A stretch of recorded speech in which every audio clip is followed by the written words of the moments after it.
Love lower than low prices? Then get more ways to save at Kroger, where you can find personalized coupons, weekly deals, and rewards like fuel points. All for prices that are lower than low. On food that's fresher than fresh. Kroger, fresh for everyone.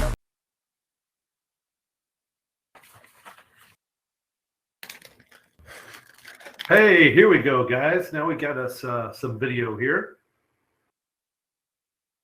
All right, welcome back.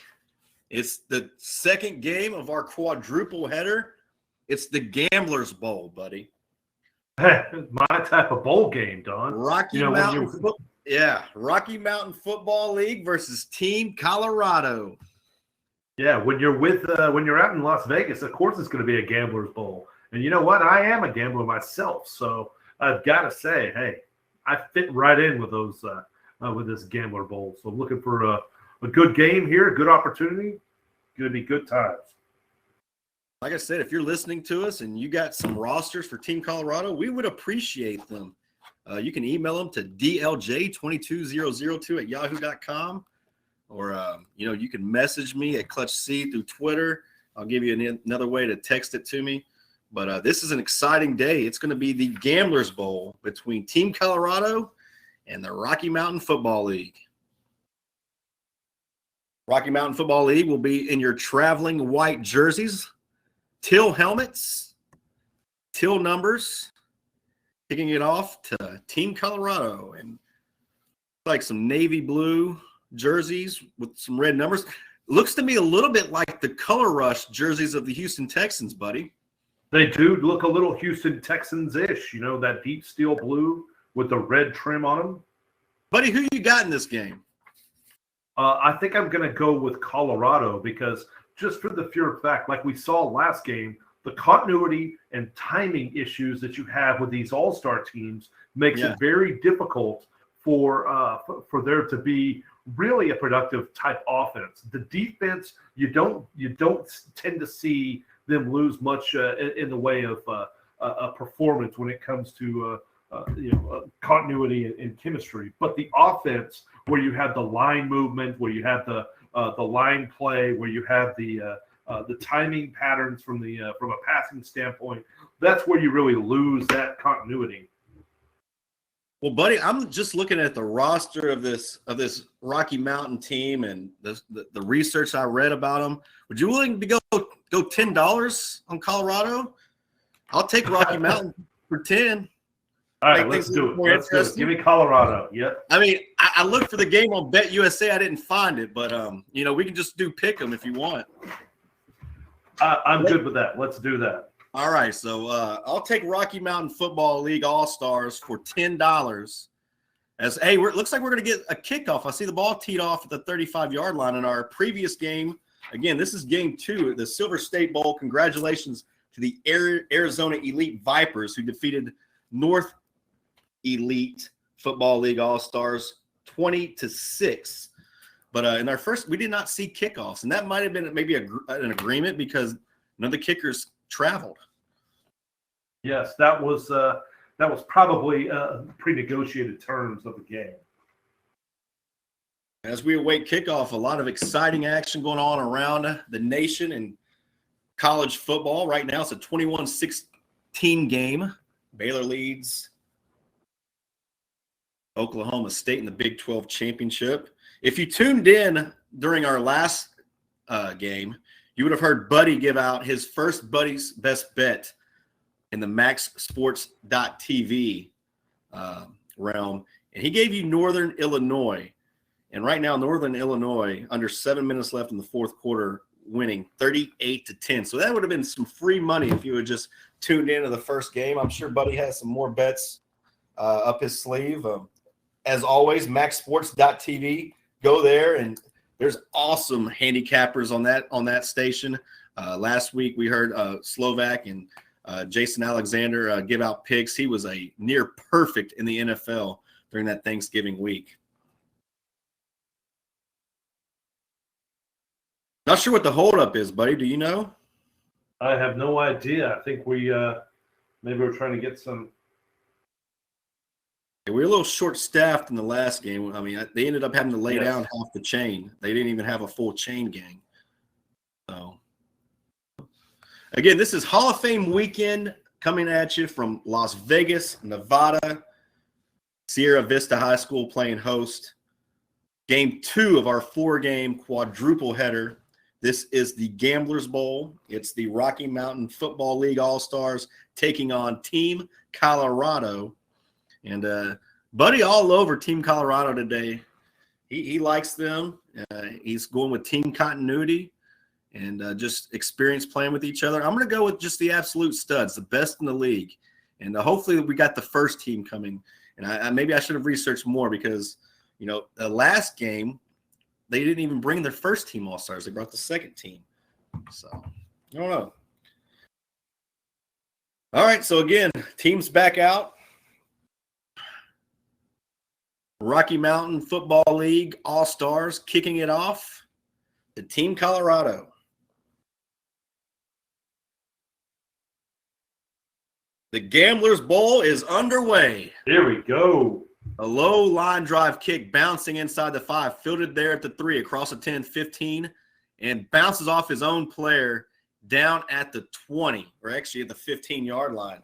So pretty good job there on special teams by the Rocky Mountain team.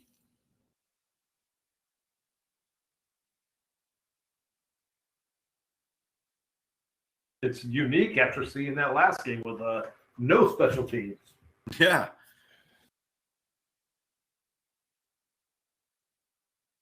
Beautiful weather this time of year in Las Vegas. 62 degrees and hardly any clouds to speak of. Later in our broadcast, I'm sure our camera crew will give you a nice view of the landscape and mountain range of Las Vegas desert. So here we go. Team Colorado will start off first down and 10 from their own 15-yard line. And a little triple I formation, buddy. You don't see that very often. No, you don't. Maryland I. I think we're going to get movement on the offensive line of Team Colorado.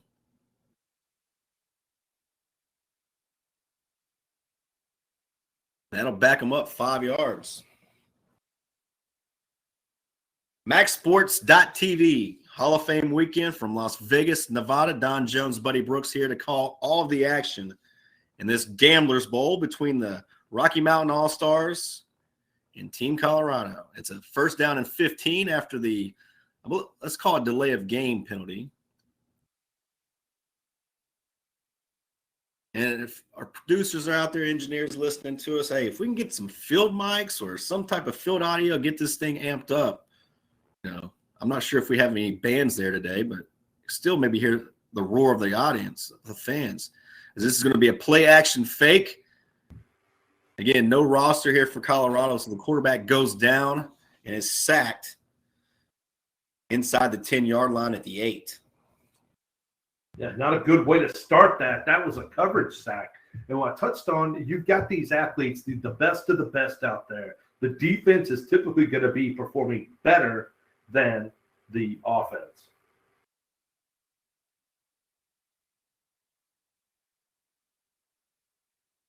Colorado has it now, second down and long inside their own 10-yard line. This time the quarterback will back up into the gun. Gives it, and he's going to be wrapped up initially, breaks a tackle, gets outside the 10 to the 12. Well short of the first down, but still it looked like it was going to be a loss on the play. Instead, it's still going to be third down and 10, but it could have been a lot worse. Yeah, he made a chicken salad out of chicken there. Chicken feathers, you know, he took what he was getting. Yeah, he got about all he could get. Third down for Colorado. Again, lined up in the gun. Belt high snap. Steps up in the pocket, in trouble, and sacked. Wow. sacked at the 12-yard line, and punt team will be forced to come out on Colorado. And this all-star team, a little bit different than what we saw in game one. They look like their first team might have showed up because there's some athletes all over the field for Rocky Mountain Football League.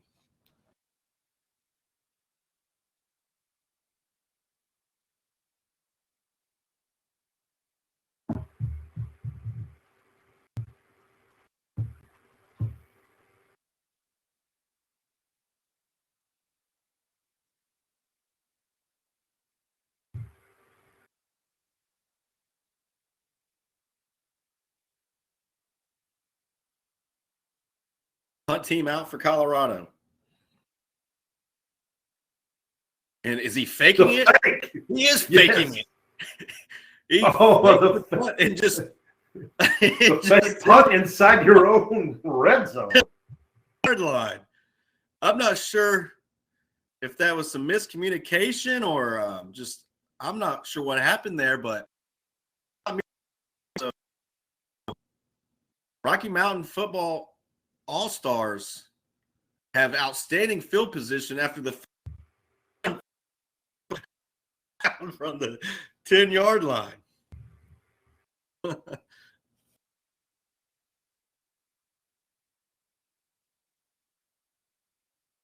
So here we go for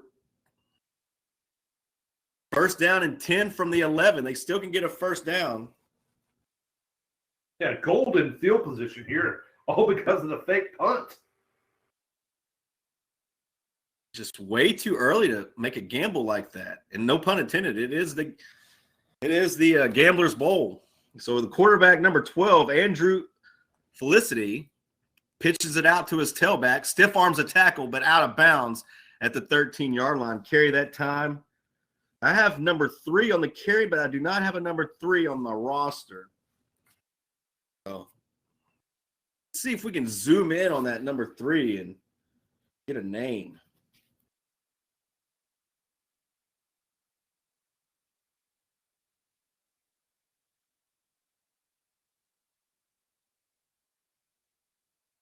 Second down, 11, possibly 12. No, make that second down and 15 after the loss.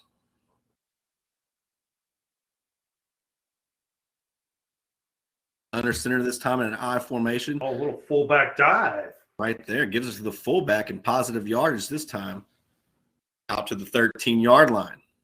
Not something you see very often. I got 78 on the carry, but no 78 on this.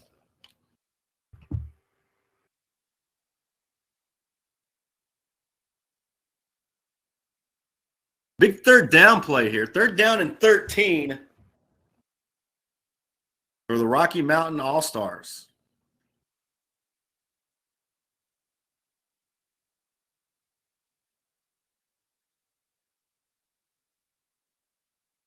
Felicity will go under center in an I formation. Polk will dot the I. They'll give it to the fullback again. This time wrestled violently to the ground. No gain on the play. Fourth down. Team Colorado defense comes up big.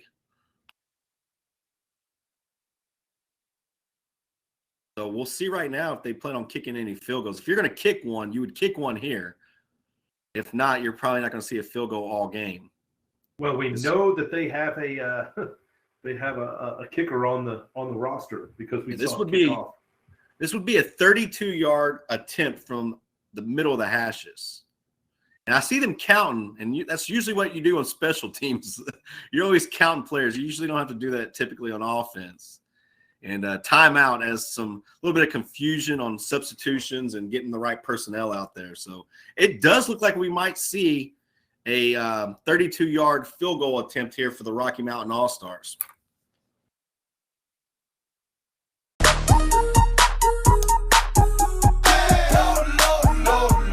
Love lower than low prices?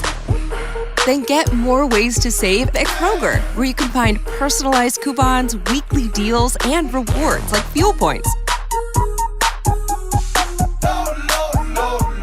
All for prices that are lower than low. On food that's fresher than fresh. Kroger, fresh for everyone.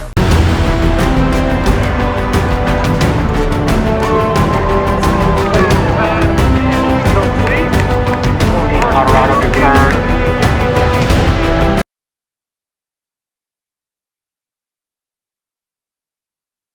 Yeah, probably the right decision. Your offense hasn't really picked up any yardage here. Ball sitting at the 15-yard line. Again, 4th down. They can get a first down, but they would need almost all the way to the 1-yard line. So, I mean, if you have a field goal kicker, clearly this early in the game, it would be awesome to put up points.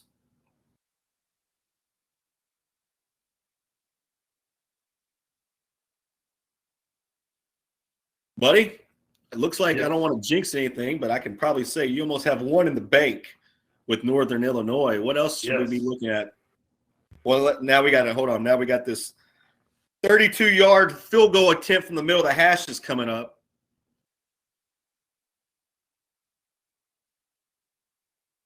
It'll be Michael Polk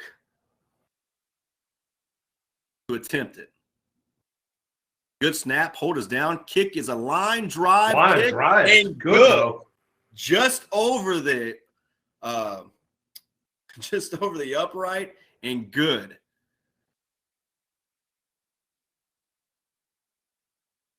It's as good as if he made it by 50 yards, buddy. 3-0. Rocky Mountain All-Stars strike first. No, so I'm sorry, buddy. We could not miss that field goal attempt, though. You gave us Northern Illinois earlier. What else are you looking at on the board tonight, or maybe even going into tomorrow for the pros? So I haven't started my my numbers yet for the pros, but I'm looking at. I think I may go with the University of Houston. Georgia's my best bet. So the two best bets that you're going to get from me. I like Georgia minus 6.5. Anything under a touchdown, I like. I also, touched on the Northern Illinois game, but I'm looking at Iowa getting the points. If you get 11.5, that would be good. But I also that's still sitting at 10.5. Yep, I like that. I like that as well. Okay. It's going to be a big game. Michigan.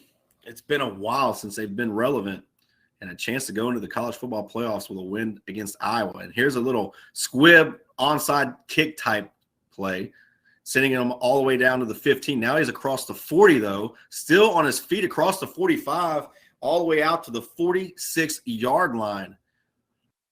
The squib kick strategy does not pan out well for Rocky Mountain All-Stars. And now Team Colorado has outstanding field position at the 46-yard line.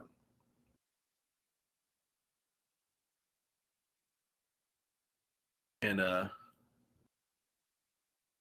do like these all-star games because you get all the multitude of helmets. You can keep up and look at the different helmets that each of these guys have on. It's really, really entertaining. Yeah.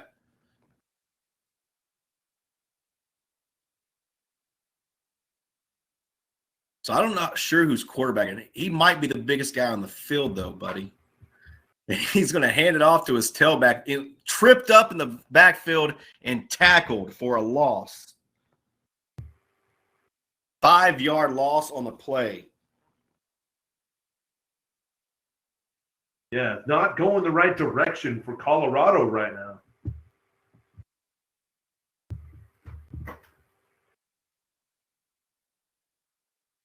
Second down and 15. Again, our score 3-0 early on here in the first quarter. Rocky Mountain Actually, Team Colorado is in the white. Are they really? Yeah, Team Colorado is in the white, and the deep steel blue is RMFL. Okay. All right. So I'm down 3-0. Yes. All right. Well, I was judging. Okay, that's cool. I'll still keep my bet.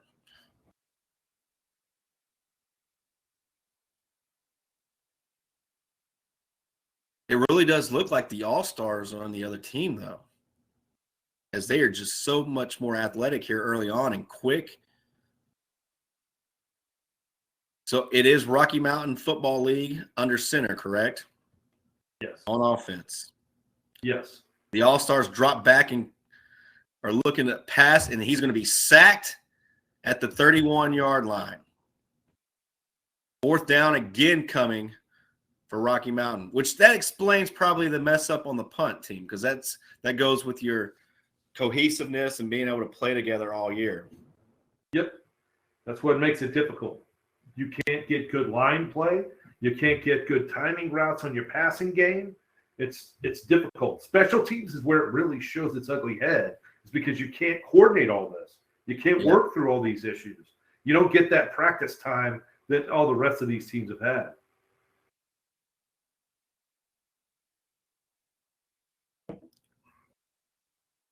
So punt team, no? Yeah, I'm not sure why they would punt if they didn't punt last time. So here, well, now that this is a punt formation.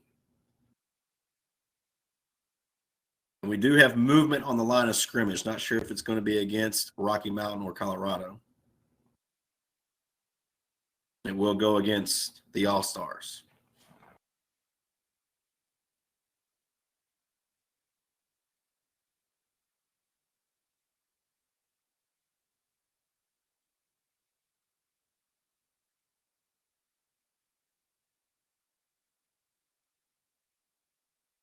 Hunter awaits it inside his own 15, boots it away, takes a big Rocky Mountain hop, now picked up at the 40 and all the way near midfield. Great job by the return team of the Colorado, and they have the football in great field position after the gamble to pick it up off the hop in pursuit.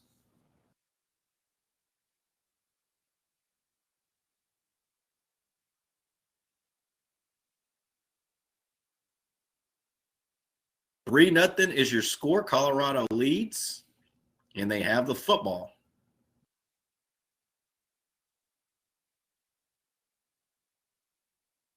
You know, buddy, I came into this game thinking I had a 50-50 chance, knowing which team was going to be which, and I was just going to go along with it. Yeah. It definitely would have messed up our bet for sure. So here's Colorado under center in the I formation. And it'll be a false start. Already off schedule, and you haven't even snapped the football once.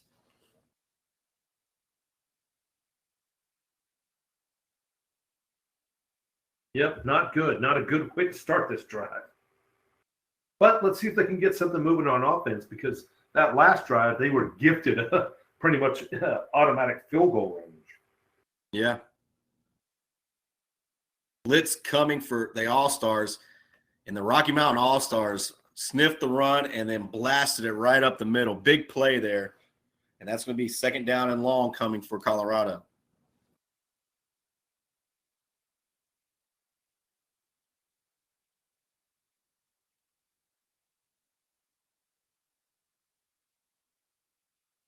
Sure, Cincinnati is scoreboard watching right now. Minute 50 left in Oklahoma State and Baylor game, buddy. Are you watching it? That is, I'm watching this game, Don. This is. Well, I know, but I have screens on everywhere, man. Yep.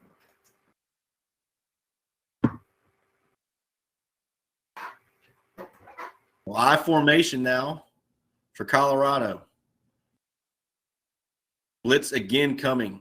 Heavy blitz. This time it's going to pitch out to the right side. Nowhere to go. 4 or 5 blue jerseys wrap up and swallow up the tailback. Fourth down and long.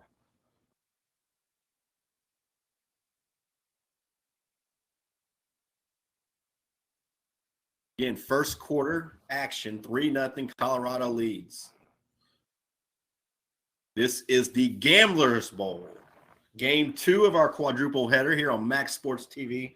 All part of Minor League Football Hall of Fame weekend, coming from lovely Las Vegas, Nevada, Sierra Vista High School.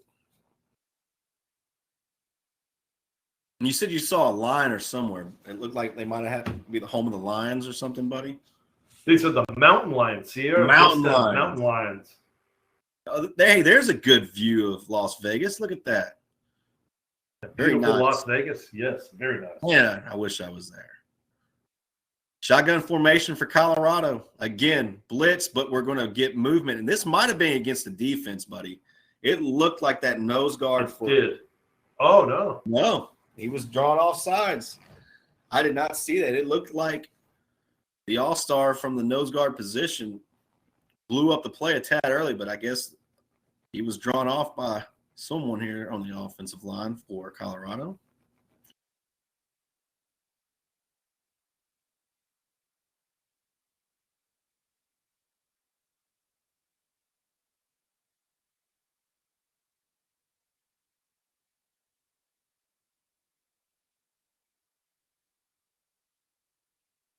I don't think that's going to change the mind.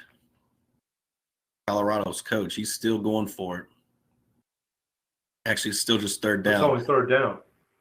And he fumbled the snap right from the get-go, and he's going to be tackled in the backfield once again. No respect for the pass game. They're sending zero blitz every time. And it makes things even more difficult if the quarterback even just bobbles a snap for a half a second.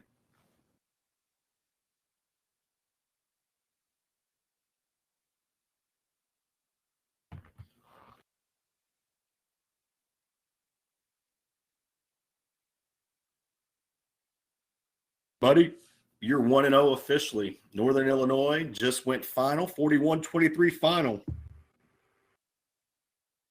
And I know it's not part of your buddy Brooks's best bets, but what's your thoughts on that San Diego State and Utah State game that's just started, the Mountain West championship game?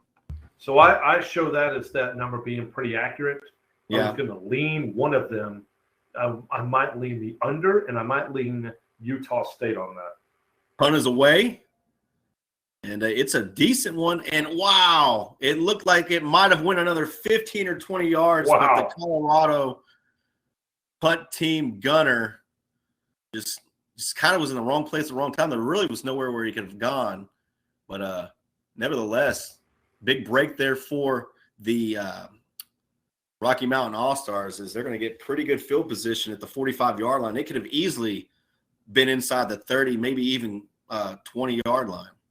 Well, yeah, that's a challenge right there. You can't keep giving up field position that way.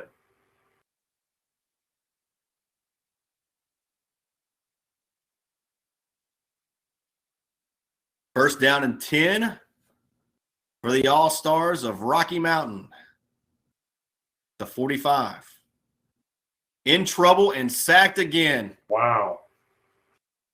I'm losing. They had some struggle. Yes. I love That's a heck the of a 10. celebration. And can you give me a number, buddy? Do you see? Can you get a number on that quarterback? I don't quite see the number.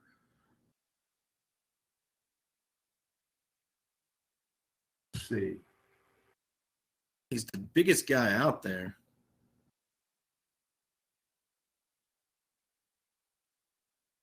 The contrast on these jerseys. Yeah. Another shotgun formation, this time dished out to the tailback across the 40, still on his feet and out across the 45 to the 46.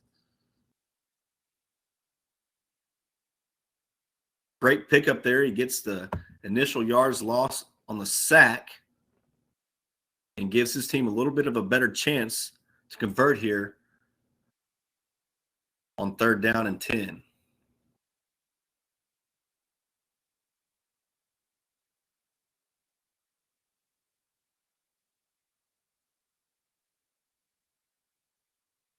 The All-Stars break the huddle. Third down and 10. Passing has time. Fade pattern has been wide open and overthrew his receiver by about 3 or 4 yards, but it was a wide open receiver. That could have been a 7-3 game quick. Wow, he was wide open. You can't miss him.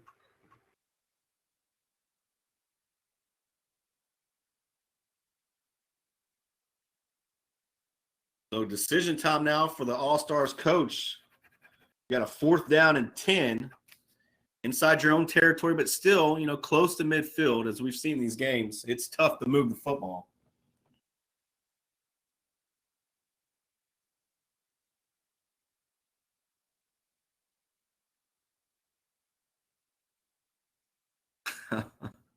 Wow. Yeah, you watch what I'm saying. So 4th down and 10 for the Rocky Mountain All-Stars.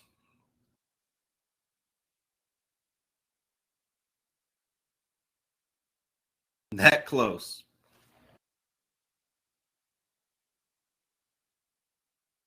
And it does look like the Rocky Mountain All-Stars are going to punt it.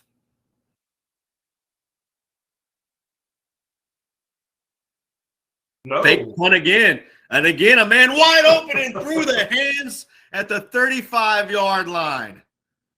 The old fake punt offense, we've seen quite a bit these days. It would have been a big play, possibly even a touchdown, but it just goes off the tip of the fingers of the intended wide receiver.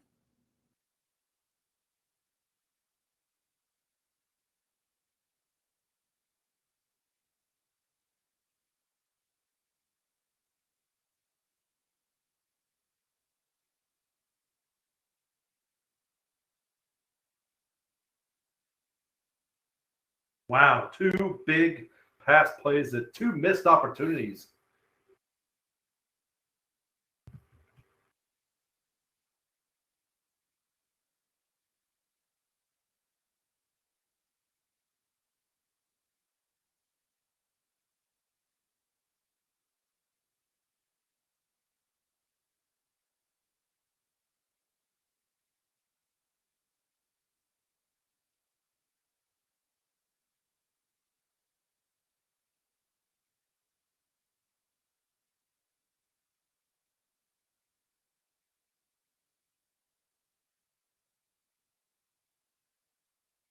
So a big turn of events.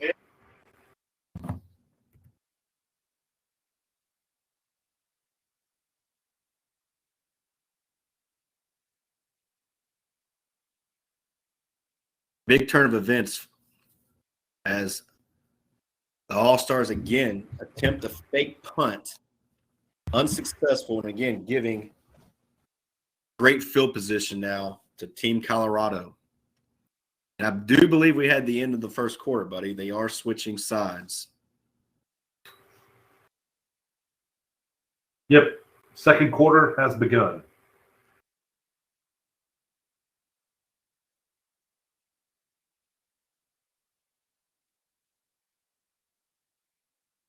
Well, at the end of one quarter of play, it's 3-0, Team Colorado. The only score of the game came on after Team Colorado got the football at the 15-yard line after the All-Stars from the Rocky Mountain Football League attempted a fake punt deep inside their own territory. And it was a 32-yard field goal attempt that was good.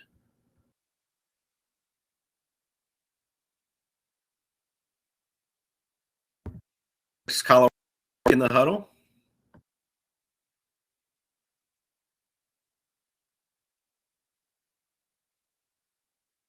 Again, our apologies, no roster for Team Colorado. We'll do the best we can of keeping track of the game.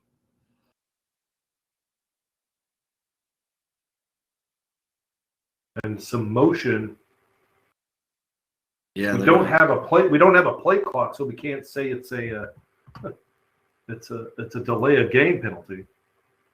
Yeah, nevertheless, it's going to be a penalty against Colorado, sending them back 5 yards. Again, still just great field position, but you do put yourself behind the chains with a 1st down and 15.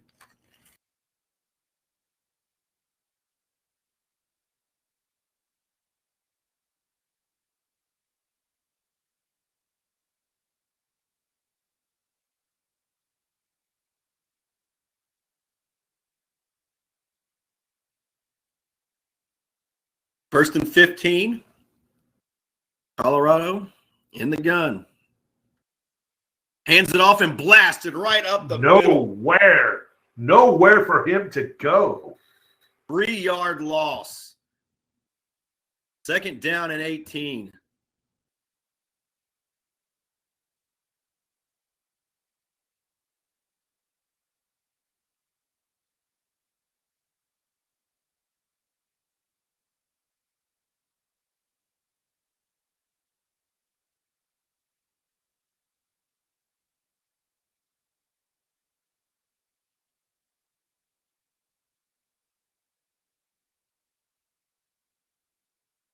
Colorado on a 2nd down and 18.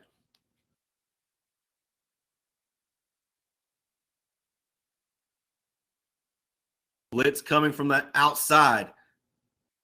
Eludes the sack and manages to get back to the line of scrimmage, but nothing really else. An outstanding effort just to make a little something out of nothing there. And again, heavy pressured this time from the outside edge, but they might have caught offsides. He might have got there, might have crossed over in the line into the neutral zone a little too soon. I believe so. I believe we are going to get a neutral zone infraction.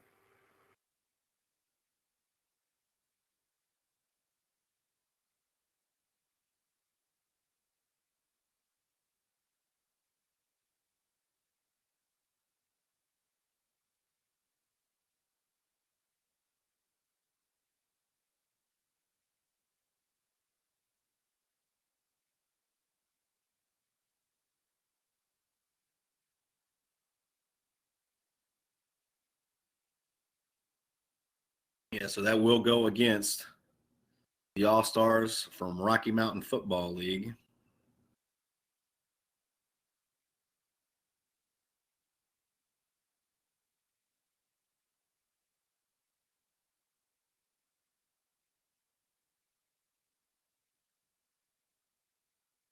That'll make it 1st down and 10. Again, pressured in the backfield. Pitch play to the left side. Back to the line of scrimmage, but nothing more. Tackled by a host of blue jerseys. Anthony Garza there first on the stop for the All-Star team. Yeah, Rocky Mountain's getting good pressure up the middle. They've been living in the backfield of Colorado almost this entire game. No doubt.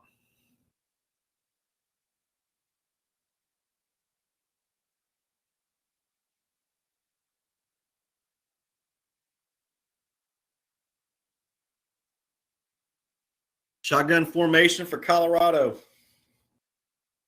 2nd down and 10. Ball at the 37-yard line. Pressured again. Flag being thrown as this is going to be taken across the 30, still on his feet, spins around, and down at the 25-yard line goes the quarterback. But there is a flag down in the backfield where the play all started.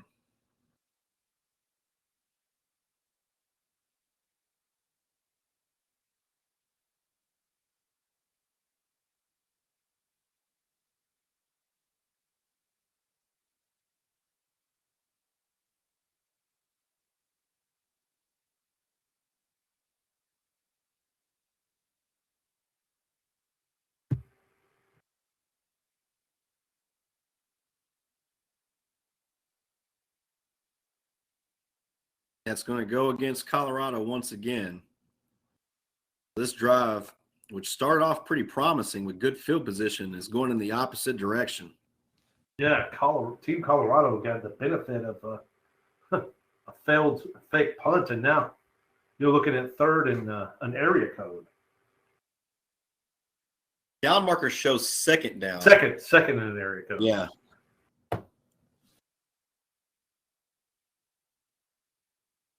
And another flag, buddy. Again against Colorado. And again, they're marching off 5 yards. Maybe more. I mean, there's goodness. Somebody must have said something, buddy.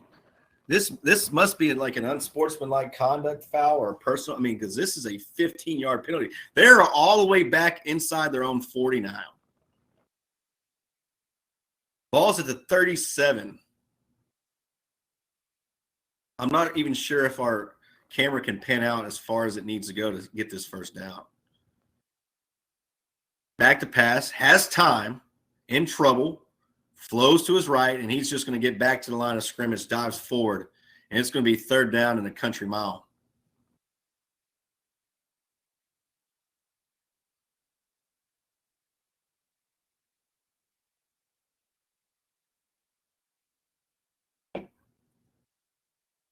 Yeah, not a lot of plays in the playbook for 3rd and Indiana.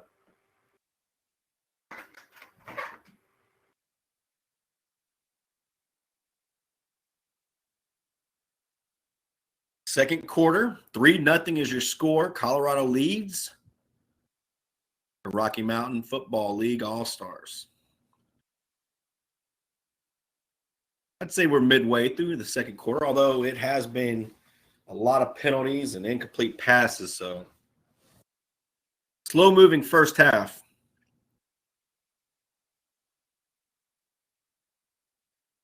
Blitz coming. Here it comes from the right edge, in trouble, trying to get rid of it. And he's going to have to go out of bounds at the 31-yard line, and another flag, buddy. Wow, this is yeah. And this could be against Rocky. There might have been a late shove on that far sideline as they were knocking the quarterback out of bounds, which the one way you could convert it 3rd down and 50 would be personal foul. But I'm seeing them point against Colorado. Yeah, this is going to be interesting. Tempers are flaring out there right now. I mean, it's for the Gamblers Bowl, buddy. This is some intense stuff right now.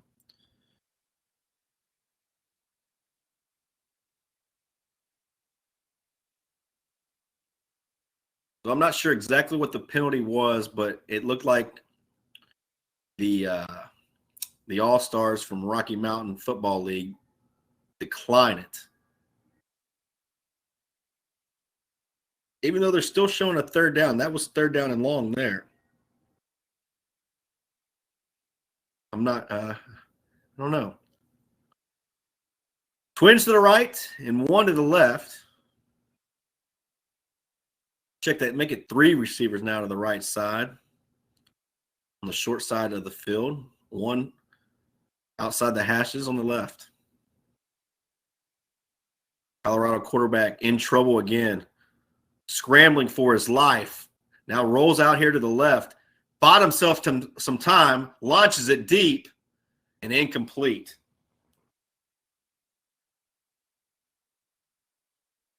Fourth down and very, very long now for Colorado.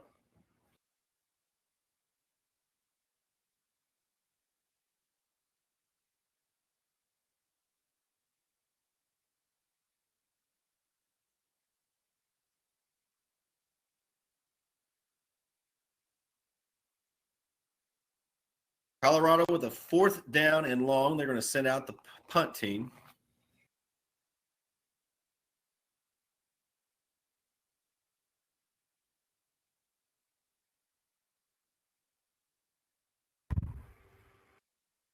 A lot of time between plays here in the minor league football league.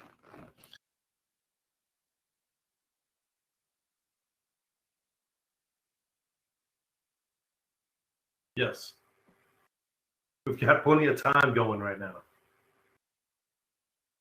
Low snap, not controlled, no. and another flag thrown. This punt goes straight up in the air. Not bad considering the circumstances on how it started, where he didn't even field the punt cleanly. But the punt does get out almost to midfield to the 48-yard line. But, buddy, there was another flag thrown on the play.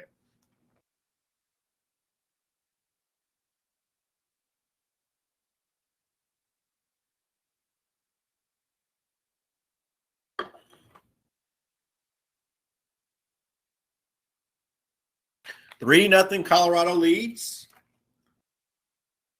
And they're going to make them repunt it, I do believe. It looks like they are. Yeah, even though he did say they declined the But penalty. they signaled it was against the defense.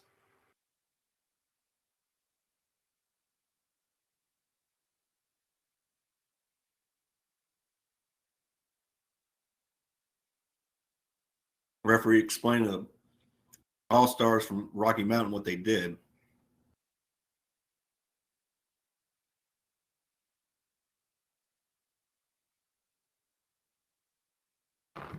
So once again,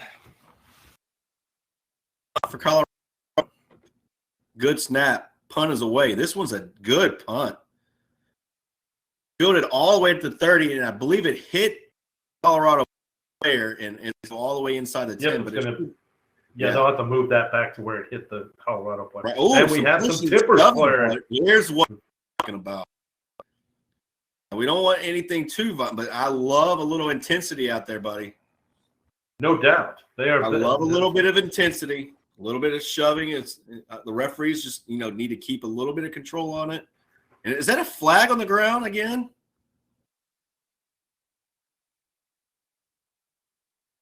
I think I saw another flag as they were painting out, buddy, but I'm not positive. It was a flag. I think there is a. Okay.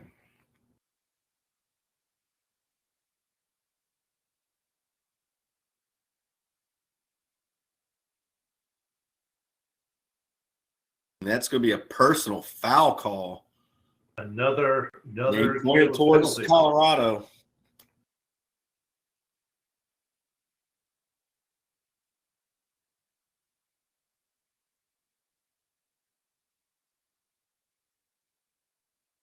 That'll improve field position by 15 yards. So right here, buddy, if I'm Rocky Mountain, I am passing every play because you've not even come close to getting a yard on the ground. But it seems to be that your receivers are just a little bit too much for these defenders. Although this is a big handoff, a lot of green at the 45, big stiff arm at the 40, and inside to the 38-yard line. And a first down signal, and it was close to the face mask of the defender, and I thought we might, and that's what the coach wants. That could have been a little bit of unsportsmanlike conduct there, but no call. Yes, I know. It looked like, it looked like we were going to see another flag in this flag fest. So no harm, no foul for Rocky Mountain All-Stars. They have a first down and 10 at the 37-yard line.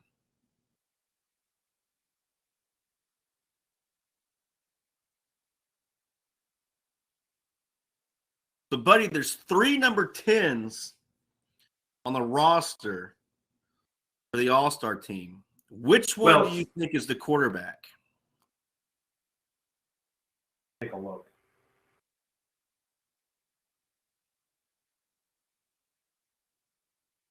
Trying to get – they got the names on the back of the jersey. He's standing out here at the 40-yard line.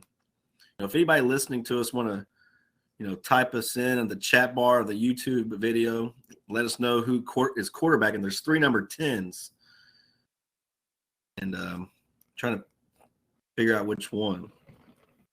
I think I just saw Polk. That's Mikhail Polk. That's Polk quarterbacking. Yes.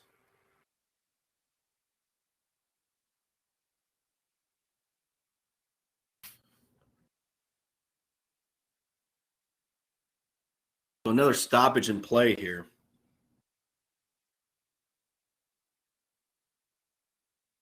I think they're just calling both. Well, only one coach is out there. But it's getting a little chippy out there. It is getting a little chippy. I think that's what they're talking to these coaches about on both sides of the field, saying, hey, guys, we need to clean this up. We don't need this as a flag fest. We need these let's play a clean game. Let's get this done.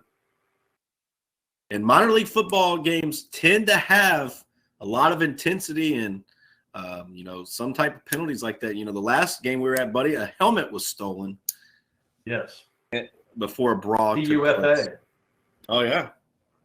Played right here at Del Mar Stadium in Houston, Texas. First down and 10 for the All-Stars of Rocky Mountain. Polk passing. Fade pattern. Left side has a receiver. And they're going to say he was out of bounds, was unable to get a foot in, and nearly completed the 20-yard line.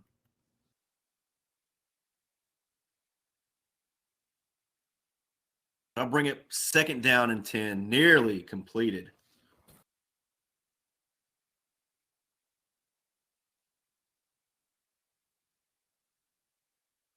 He was close to getting a foot in. Line judge was right on top of the play, though.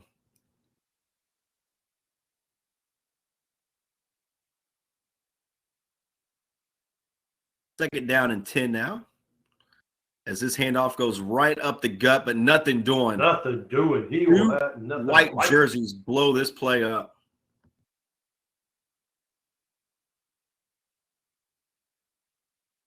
And number 7 was on the carry. We got either Hinkle or Udo.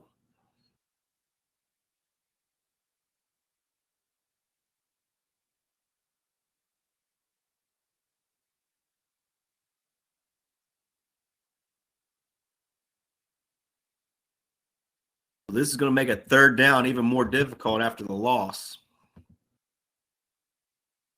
The line to gain is all the way out at the 27-yard line. It's going Dougie out to his right. Dougie Umo. He's a real Passing problem. and completed at the 30-yard line.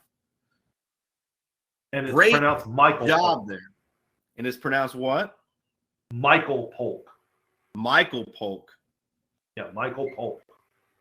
Randall LaFazzo there on the reception. And that's going to be good enough almost for a 1st down, but definitely makes this next play a lot more interesting. Again, Colorado leads 3-0.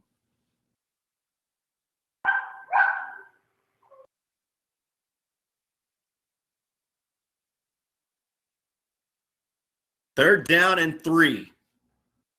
Michael Polk pitches it out to the left side, breaks the tackle, reaching for the 30.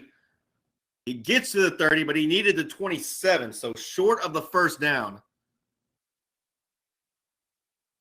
And that'll be a turnover on downs. Lots of turnovers in this game. Turnover on downs, turnover on fake punts. Our score remains 3-0. Late here in the 1st half.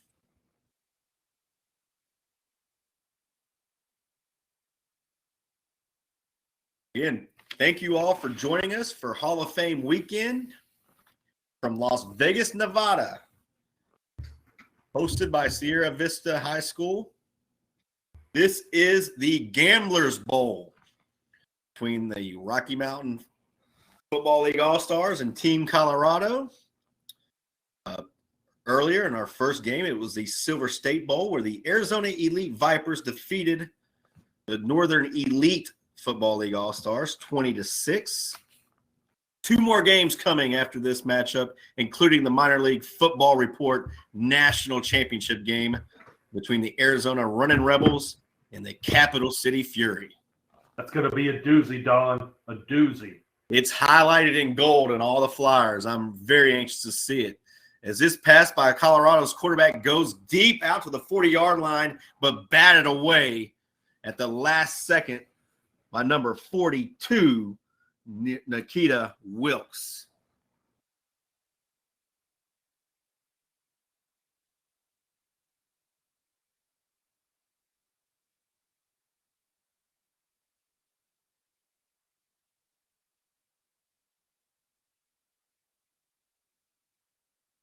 If you like points, buddy, this is not the game for you so far. Defensive domination from both of these teams. Absolutely. It's a defensive stalemate. Colorado, again, comes out in the gun. Blitz showing from the All-Stars. Colorado picks the blitz up, rolls to his right, incomplete. So 3rd down and 10 now, forced by the All-Stars of Rocky Mountain.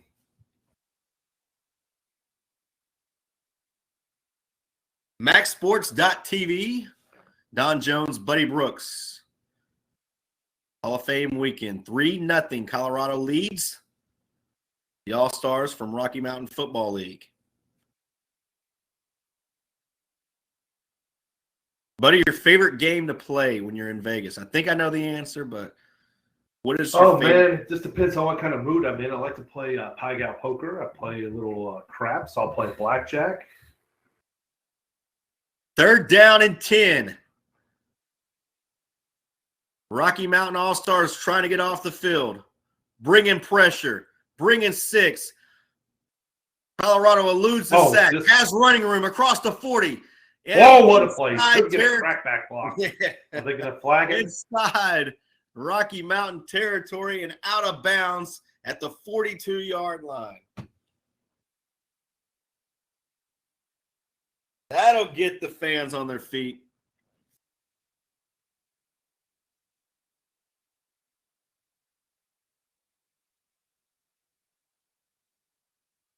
Biggest play of the game by far. What a run. That was an impressive run. That was all number 12 that did that.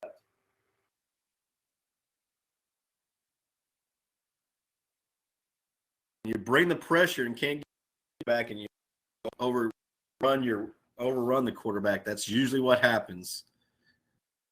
You can't give them those lanes. You've got to keep good gap assignment defense. 1st down and 10. Again, pressure coming.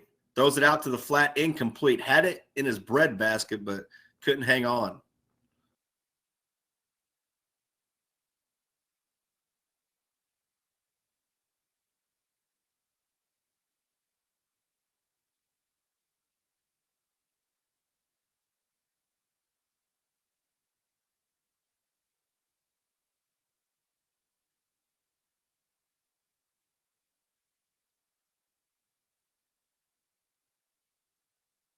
Waning moments here in the 2nd quarter. Again, scoreboard not working at Sierra Vista Stadium, so we're not exactly sure how much time's left. We do know it's late 2nd quarter, and we have a 2nd down and 10 with a score 3-0 Colorado. Little hitch pass out to the right side, completed. Wide receiver takes it out to the 40-yard line for a 3-yard gain.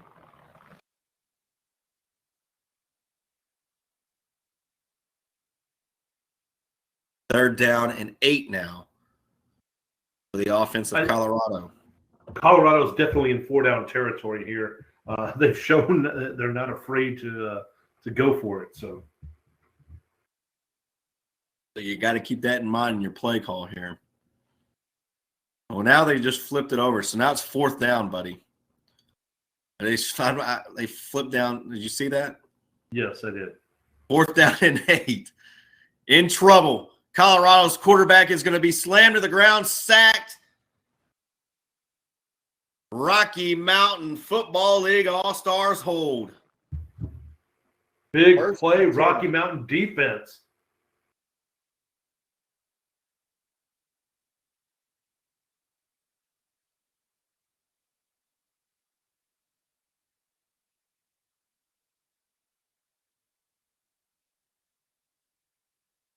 And what do we have, Dawn? Another turnover on downs.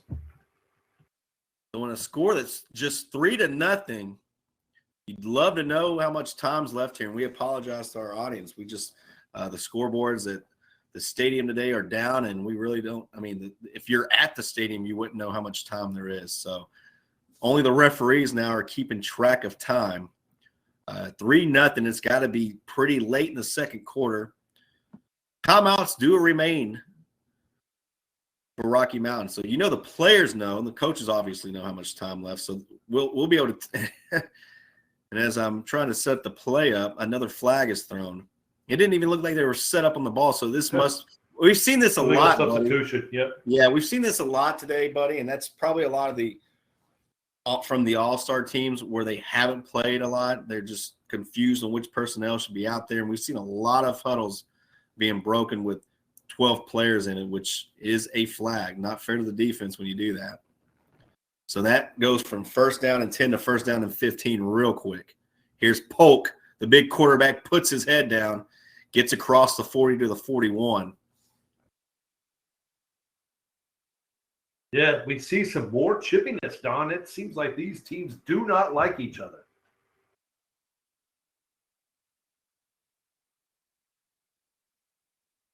It looks like we're going to have an injured all-star. Oh, he's up. Yep, there he goes.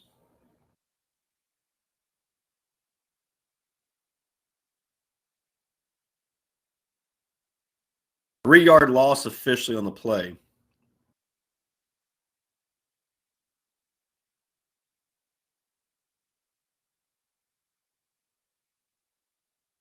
Second down and 13. Tailback in the game for the All-Stars is Udo. And they're going to give it to Udo. And Udo has a crease. Udo inside Colorado territory and walked hard out of bounds at the 40-yard line. I thought we were going to get another flag. The way these refs have been pretty jumpy with the flags, you expected to see another one come out there. I am, however, glad we didn't see one.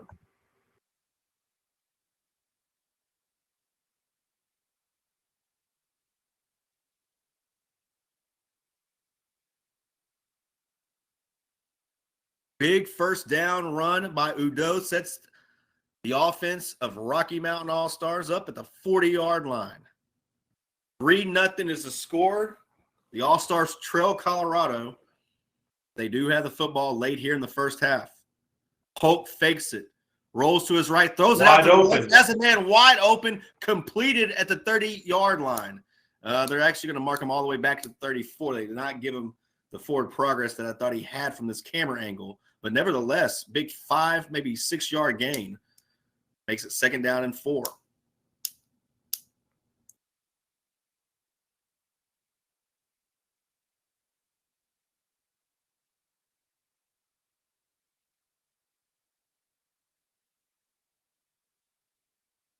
And judging by the way the All-Stars are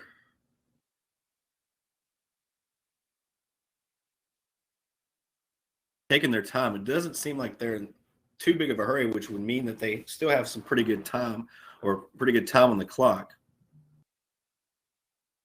Polk in the game. And more stoppage of the plays. A lot of pointing going on from both teams. I think, did we just get a timeout called? I believe so. Yeah, I think it was just a timeout called by the All-Stars.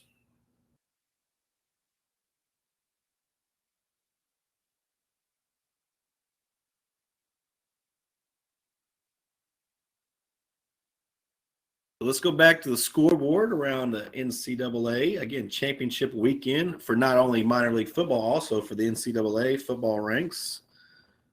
Already gone final. Buddy, Baylor Bears are your Big 12 champions as the Oklahoma State Cowboys had the football inside the 5-yard line and could not get it into the end zone. They were inches away with a walk-off win. But Baylor, your Big 12 champions, winning 21-16.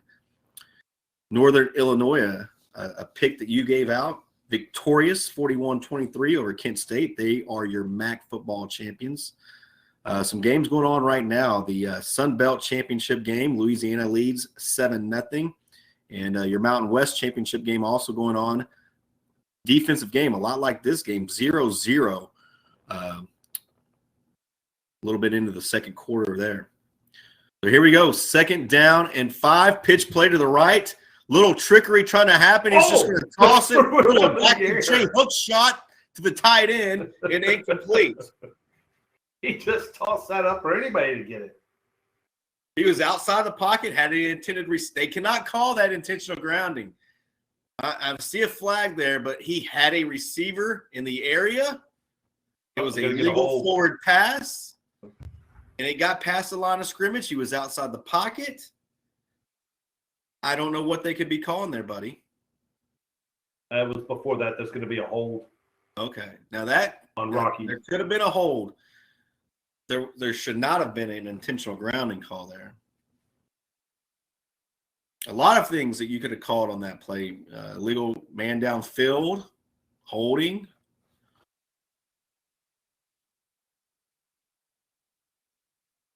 So that's a costly penalty. That's going to back you up all the way 2nd down and 15.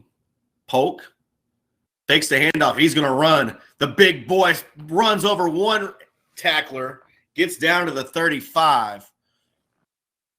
Close to another first what down. A run. Yeah. Running hard, not afraid to stick his nose down into the action.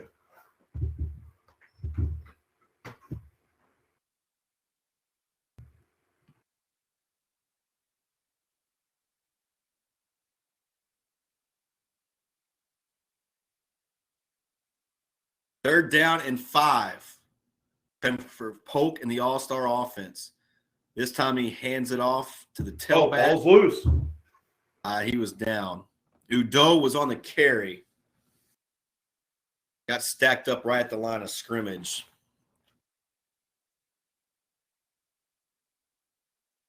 Fourth down and 5 coming.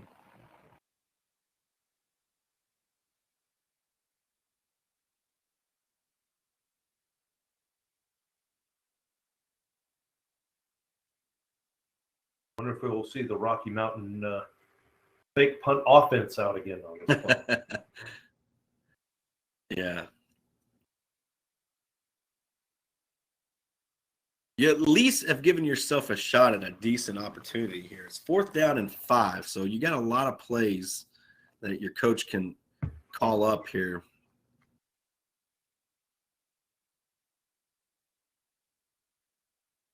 I'm not sure what the Colorado head coach is upset about, but he's out around the numbers.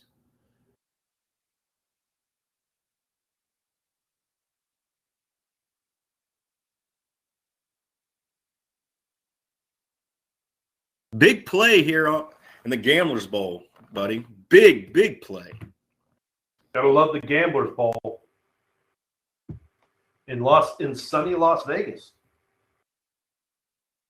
Mid-60s there in Las Vegas. 0% for precipitation. Not a cloud in the sky. Visibility as far as the eye can see. Great day for football, especially this Gamblers Bowl, which is part of the Hall of Fame weekend. Polk rolling to his right, throwing, has a man and a completion at the 25, still on his feet inside the 20 and down at the 18-yard line. Nice play. Nice play by this Rocky Mountain offense. Found the open receiver right over the middle. Let him make some plays. Trying to catch a number on that receiver. Can catch it, but great job there by Polk standing in the pocket and throwing a missile in the middle of the field for a completion. 1st and 10 inside the 20. This time he's going to be clotheslined and ripped violently to the ground. Thought we were going to see a flag there. Yeah. But did not throw it. Goodness grief, what a violent tackle that was.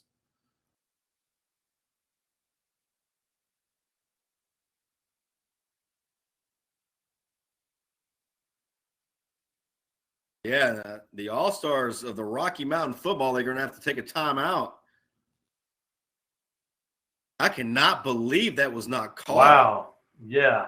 He had the flag in his hand. Head off. Referee, I think he just signaled to the coach that he had the neck of his jersey, the collar of his jersey. So it gave it the illusion that a face mask. I mean, you saw it in his right hand, though. Yeah, it looked like he was about to throw it. Yes. Well, now we got some discussions going on about this. Yeah, we got some kids from Colorado dancing and some finger pointing going towards the sideline. And another little shove here towards the right of the screen. If we've got some shenanigans.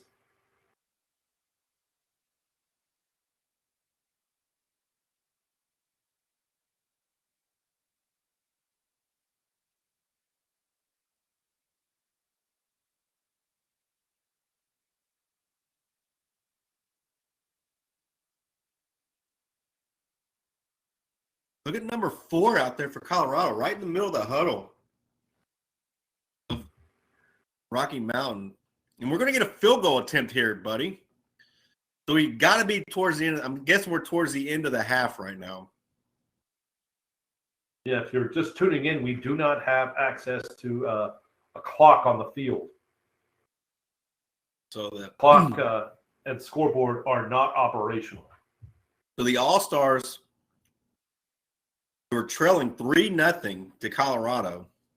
A chance to tie it up before they head into the locker rooms. In what has been a very chippy and exciting first half. From here, it's a 40-yard field goal attempt. Good snap. Hold is down. Kick does not have the distance. It's going to be. Is it going to kick six? It's going to kick six. Here we go. Here's it to 20, 25, 30, and spun around, still on his feet. And we got to be towards the end of the half as he's going to be wrestled finally down at the 30-yard line. So we'll wait officially for the word, but that might have been the last play of the first half.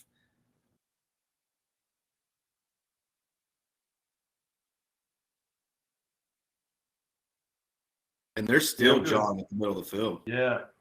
And I do believe that is halftime. So at the end of one half, Colorado leads the All-Stars from Rocky Mountain Football League 3-0. And it was what has been an offensive struggle, to say the least. So yes. we're gonna take a break here. Feel free to go to maxsports.tv, check out the picks with our handicap show of Bob Slovak and Jason Alexander. He is phenomenal, ladies and gentlemen. Phenomenal handicapper, does great job. If you like money, head to him. Also, be looking for Buddy Brooks's best bets. And we're going to take a break now, and we'll be back for the second half of here in the Gamblers Bowl. Again, our score, Team Colorado leads the Rocky Mountain Football League All-Stars 3-0 here on maxsports.tv.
Welcome back to Hall of Fame weekend in Las Vegas, Nevada, where we are just about to start the third quarter of the Gamblers Bowl, where Team Colorado is leading 3-0 over the Rocky Mountain Football League.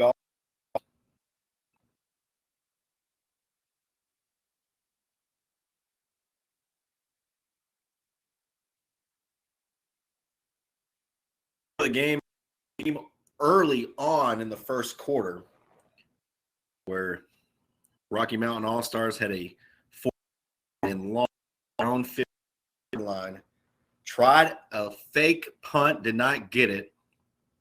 Colorado would take back possession, move the football, but they did end up being able to kick a 32-yard field goal, and that's our only points of the game. 3-0. Colorado leads the All-Stars.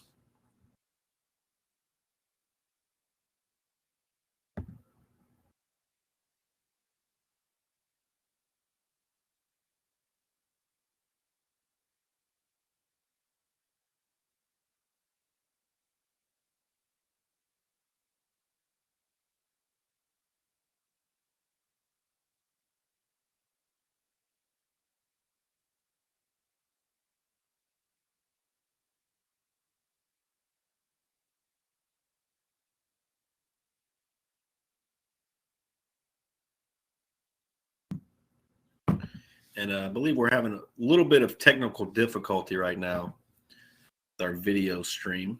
Again, about to start the third quarter here in Las Vegas, Nevada. The second game of our quadruple header here on maxsports.tv. Our first game, it was the Arizona Elite Vipers winning the Silver State Bowl 20-6 over the Northern Elite Football League All-Stars.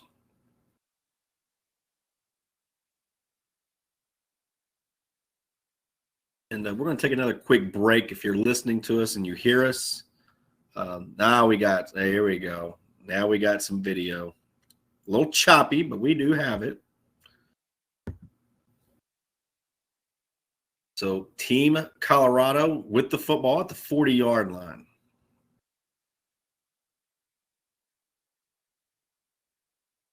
So fake the handoff, rolling to his left, now swings it back out. Throwback. Has a completion and down close to the 40-yard line. Well, buddy, what was your thoughts of the first half, and what do you think keys are to this second half? Well, it was a defensive struggle. I don't think we had anticipated it to be that defensive-minded, but, we did see a lot of flags. Who can limit the amount of penalties that they're going to get, and who can, force the turnovers. We saw a lot of turnovers on down, some miscues in the special teams game. Let's see who can really capitalize on that. And we could pan out a little bit so I could see that down marker. We missed it on the video. Came in a little bit late because of the technical difficulties, but ball's at the 40-yard line. Once again, the quarterback just swings it out to the right side, completed, but losing 4 yards on that reception. That was a second down and 10 plays. So now you're going to have third down and 14 coming for Colorado.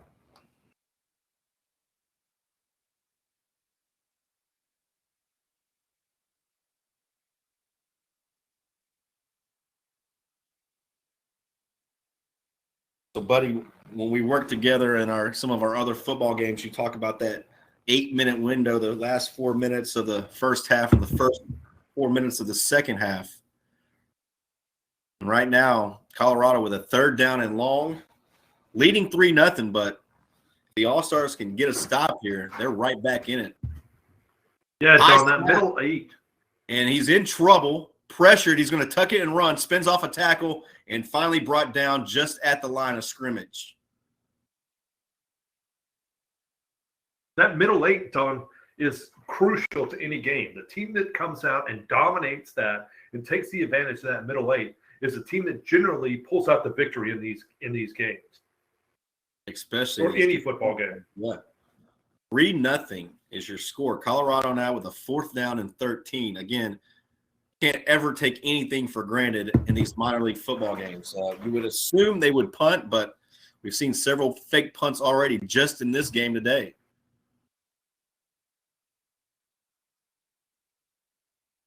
Punt team is out.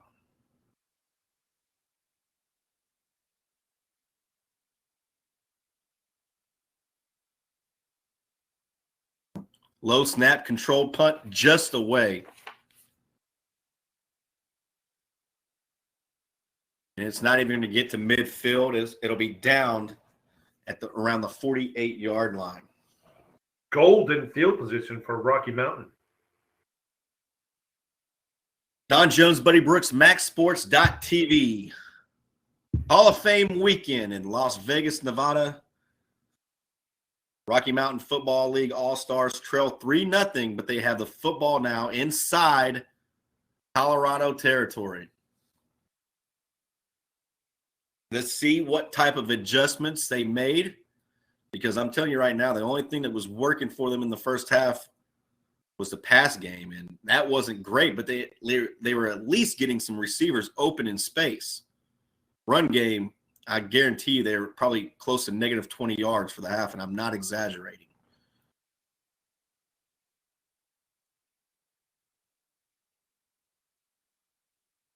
Well, what do we have here? More penalties? I mean, I would not be surprised.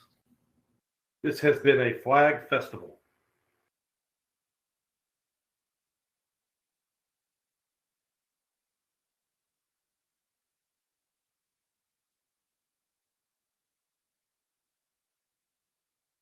Catching up on some comments on our YouTube chat bar. And again, this is only the second game of our quadruple header. And our third game, which will be directly after this, slated to start at 3 p.m. Pacific time. It's the Minor League Football Report National Championship game between the Arizona Running Rebels and the Capital City Fury. The nightcapper tonight will be the Mountain League Football Report, the Minor League Football Report National Invitational All-Star game between the Elite All-Stars and the Mountain League Football Report Nationals. And again, whistles will blow the play dead. So we're going to get a timeout by the defense. Timeout by Colorado. Okay. Fortunately, not a flag. How you feeling about that $10 bet, buddy? It's hard to feel confident whenever you're only up 3-0. So, yeah, and just neither offense can muster up anything. Again, I was letting our audience, if you're just now joining us, the only points of the game were on a field goal, but it's not like Colorado drove down the field and was able to, put up yards to get the field goal. They took over the possession at the 15-yard line.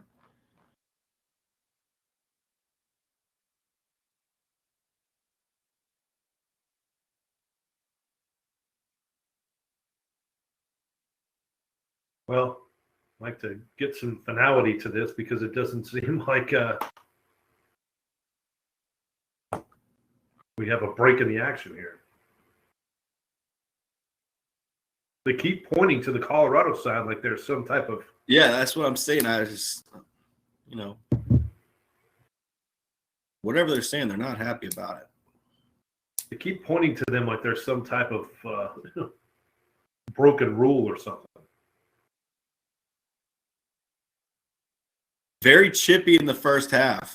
There was a lot of pushing and shoving, some hard hitting, a couple violent tackles. One that was on Polk. We are going to get a flag. Yeah.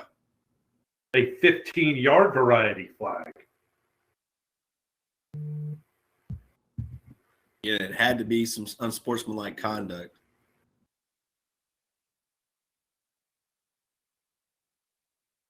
And we've seen several of those. That's going to move the football all the way inside the 35-yard line to the 34. Michael Polk is your quarterback, and Udo, the tailback. And they're going to give it right back to him, buddy, at least 5 of it. Yes.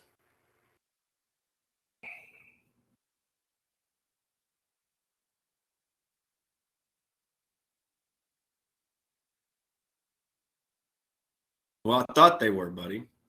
They actually called that against the defense.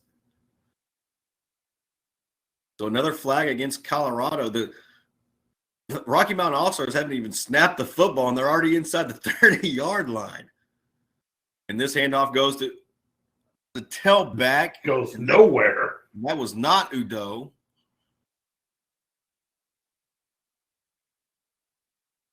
Trying to get a number on that gentleman.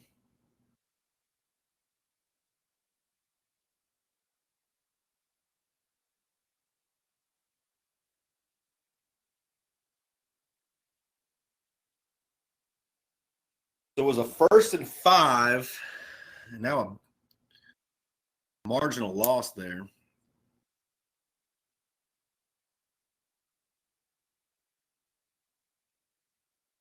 Renard Dunn in at the tailback position. 2nd down and 8. Passing on the right side, incomplete. The intended receiver that time was number 10. This was a number 10. We're going to say that one was Patrick Frankie. For Frankie. Patrick Frankie. Could have also been Anderson. 3rd down and 8.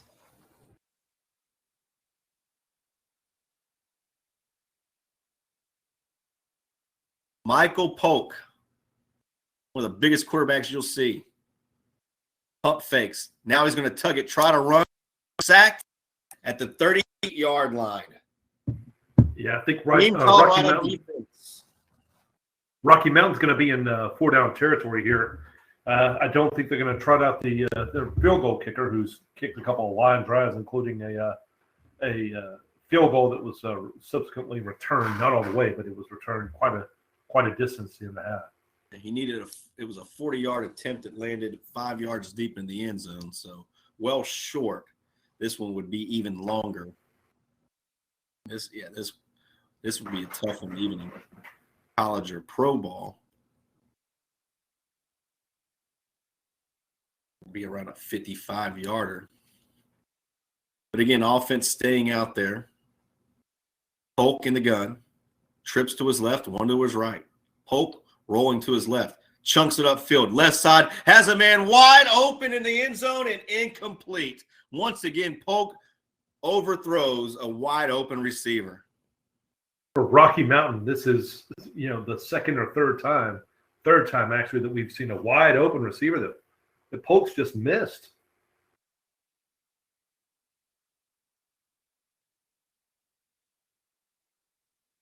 So another turnover on downs here in this game. This will set up Colorado with, not great field position compared to where they've had it in the past, but not too bad.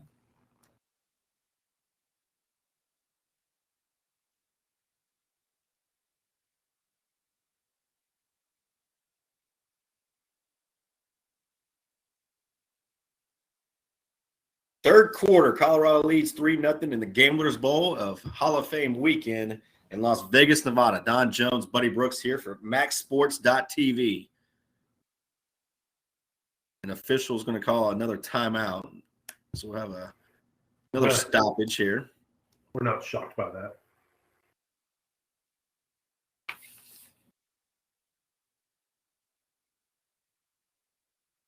Had a lot of stoppages in this game.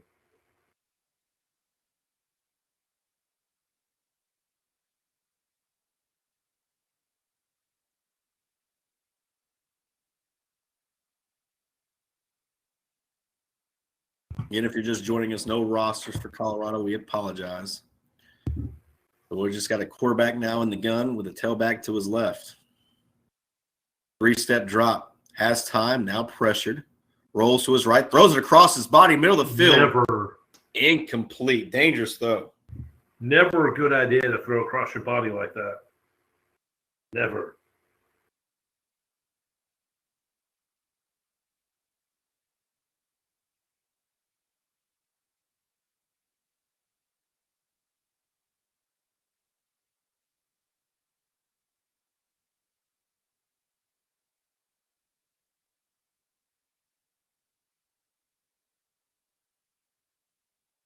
That'll be now 2nd down and 10 for the Colorado offense.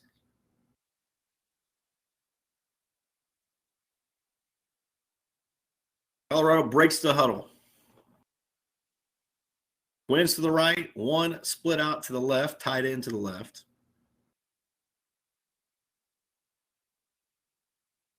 Rocky Mountain has been blitzing all day. They're going to send another one out from the left edge, chasing the quarterback down. Doesn't get him. Now throws a deep jump ball, double coverage, incomplete. Good job there by the secondary. Dangerous throw once again. Team Colorado.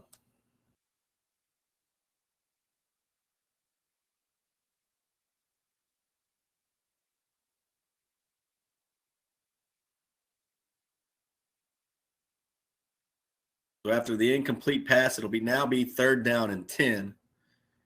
And what's probably going to be 4-down territory. Although they have punt once, I think, today. Just so hard to get anything going here for any of the offenses. Twins to the left, one to the right. Colorado in the gun. Big tailback to his right, number 43. He's a hoss. High snap, quarterback keeper. Now tries to look for that right edge. Is going to get nothing and like it as he's tackled beyond the 35-yard line at the 33. Penetration there just shut that play down before it could get anywhere.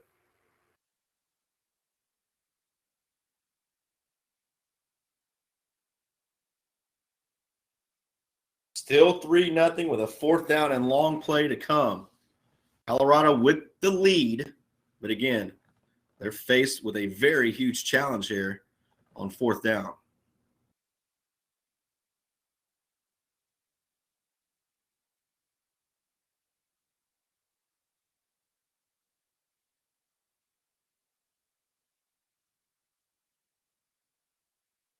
Some confusion on personnel and substitutions. Looks as though they have everybody out now, though. Just they don't know where to line up. Two, a little confused on if he should be out there. Right leg of this punt, and this is not a good one. And it does take a big hop to Colorado. Picked up by Rocky Mountain All-Stars at the 47-yard line. Good heads-up play there by DJ Burgeon. Saved probably at least 10 yards there for his offense.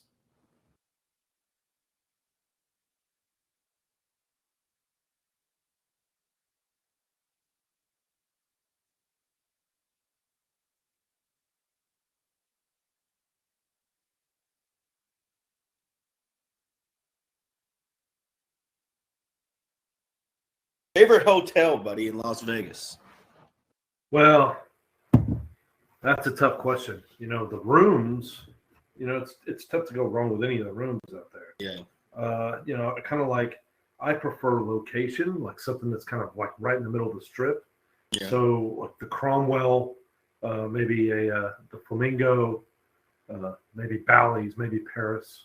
Yes. Caesar's Palace. Caesar's Palace, probably for everything included, I would have to go with Caesar's Palace. Yes, Caesar's. What about you? I love the location of Caesar's Palace. My wife and I went out there this past September. We stayed at Caesar's Palace our first night there, and it's a great hotel, great rooms. Just everything about it was nice, perfect location. You're right next to the water show of Bellagio. But I'm telling you right now, and now I haven't stayed at any penthouses or anything like that, you know, around Cosmo or Bellagio or anything like that. But we stayed at the Mirage Delano, and it was very nice.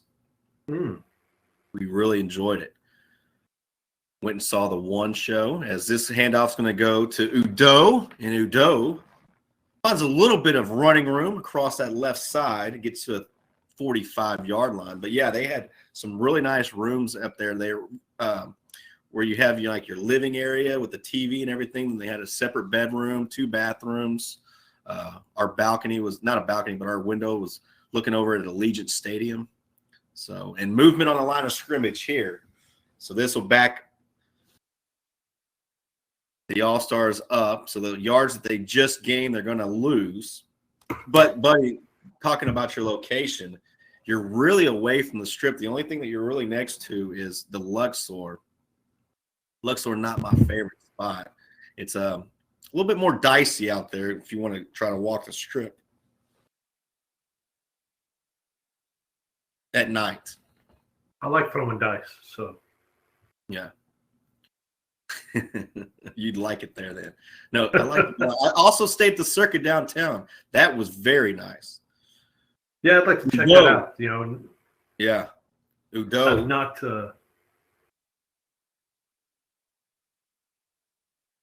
had the opportunity to check out the Circuit yet. I've heard some great things about it, though. Oh, it's phenomenal. That sports book is phenomenal. And again, if you're tuning in to maxsports.tv, special thanks to Bet USA. Check out our website. Plenty of shows on there. Slovak, a former Houston anchor. He's got Jason Alexander on there every week. They're going to handicap sports, give you some great picks. These picks do not lose often. And so check out maxsports.tv for regular programming. As Polk now rolls to his left, sets up, throws across his field, and has a completion across the 50 inside Colorado territory at the 43-yard line. Udo on the reception for the All-Star team from the Rocky Mountain Football League.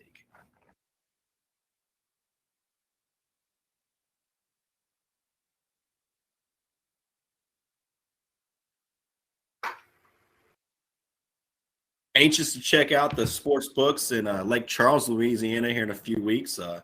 As some of you know, Louisiana just signed a bill that makes sports gambling legal in Louisiana, and now the hotels or casinos are hustling to get these sports books put in, and Golden Nugget has theirs, and I'm going to check that one out in a few weeks. Udo in the backfield with Polk. 3 receivers to the left and 1 to the right. Low snap. Oh, and no. That's actually was going to be a direct snap. And are we going to get hit? Yeah, I think they're going to get some type of late hit on Colorado. This has just been the kind of story of the day. Polk never got the snap, bobbled it, fell on top of it. And then I did not do anything too vicious. They're going to call a unsportsmanlike conduct of number 26. So not a personal foul, unsportsmanlike conduct. So, maybe he said, I don't know. I think the referees are just doing their best to make sure that everyone stays safe and gets home safely. We've seen firsthand these games can get a little bit out of hand there on the field. As emotions run high and you've been competing all year and you're finally here at the Gamblers Bowl and beautiful Las Vegas, and now that's a big 15-yard penalty. That's going to put the All-Stars all the way to the 35-yard line.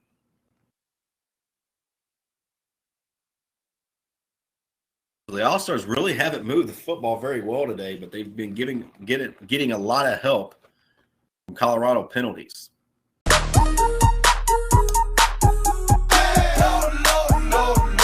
Love lower than low prices?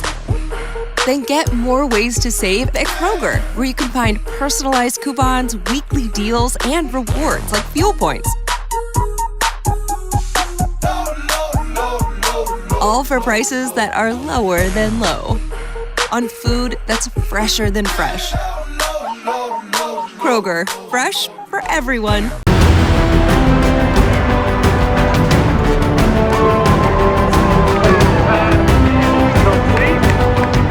Colorado confirmed.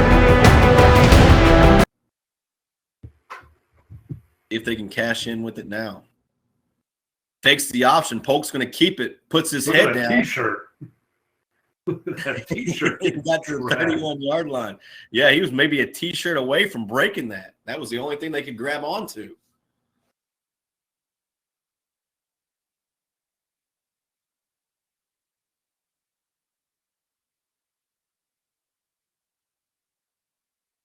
What would you compare Polk to of a quarterback that we know maybe in the NFL or NCAA Division I? He's a bigger guy, almost like a Cam Newton. Yeah. He's got good arm strength, pretty decent vision. Just a big guy. Here's Udo on the carry. Udo across the 30 to the 29. Good positive play there.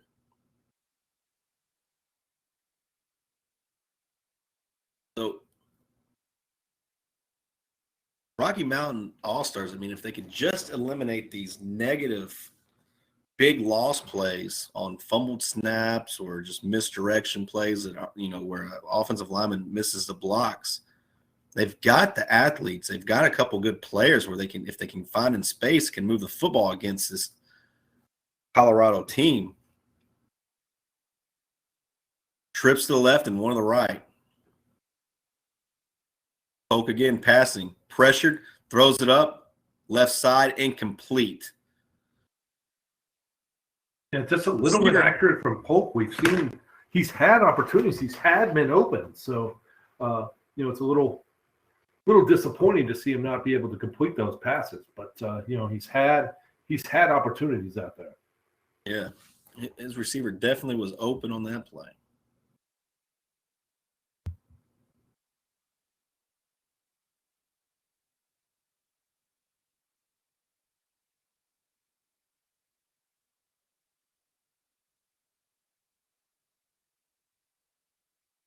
Third quarter, 3-0 is your score. Colorado leads Rocky Mountain.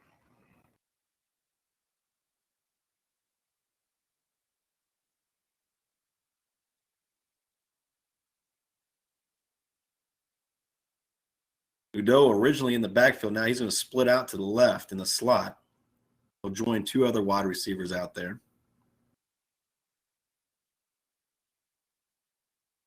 And I believe Udo moved. A false start, yep. Yeah.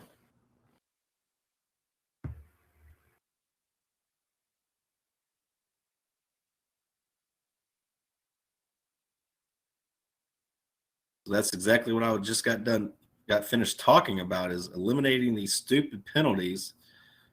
Your team's having somewhat of success with these little 5-6 yard little plays where you're, getting these first downs a little bit at a time. And then for an offense who's struggled so much already, to have a 5-yard penalty go against you, that's just really magnifies and make things that much more difficult here against a good defense of Colorado.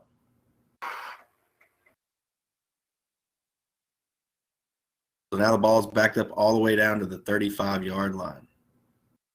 Blitz coming. I believe they were early. I'm not seeing a flag, though. And this is going to be a rollout to the left and incomplete. Would have been enough for the first down. Yeah, just tough to complete a pass like that whenever you can't really square your shoulders when you're rolling out to the left for a right-handed quarterback. So probably for the dozenth time today, it will be a turnover on downs. Kicking is never an option.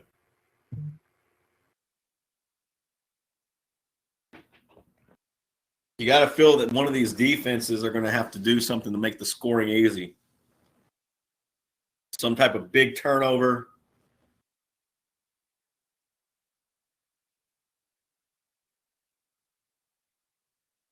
Yeah, it's going to have to be a big special teams too. Well, we won't really see a lot of special teams. Bringing the house, and they are going to stuff up this run for about a 3-yard loss. A host of Rocky Mountain All-Stars there on the stop. Their first was Daniel Quinn, number 29.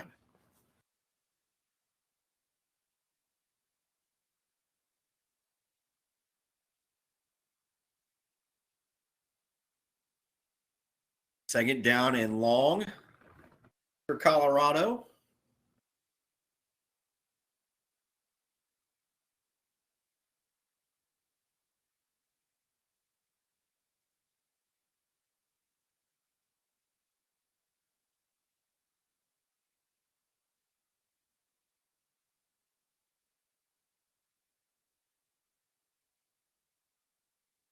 Shotgun formation with trips to the left and 2 to the right. 5 receivers. plenty of time, launches it downfield, and intercepted nearly. It went right through the hands of number 34, Chris Parrish, and it would have been an interception at the 40-yard line, but incomplete instead. Third down and long coming for Colorado. And surprise, surprise, flag down. And it's against Colorado. Not surprised.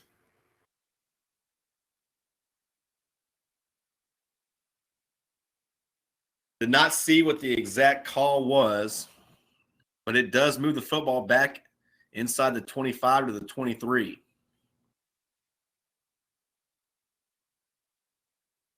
More than likely a holding call.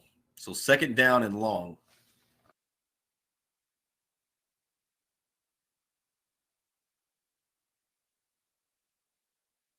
Once again, Colorado lines up in a shotgun formation, twins to the right and one to the left. This time they faked the blitz. Still three-man rush, nearly got the quarterback. Stays on his feet, now pressured again, rolling to that right sideline, throws it downfield, and incomplete again, dangerously throws it right at the feet of three blue jerseys. Yeah, just no one open there. Good play to get the pass rush in his face, and were able to really shut him down. They got home with only 3 rushers, which is surprising to me.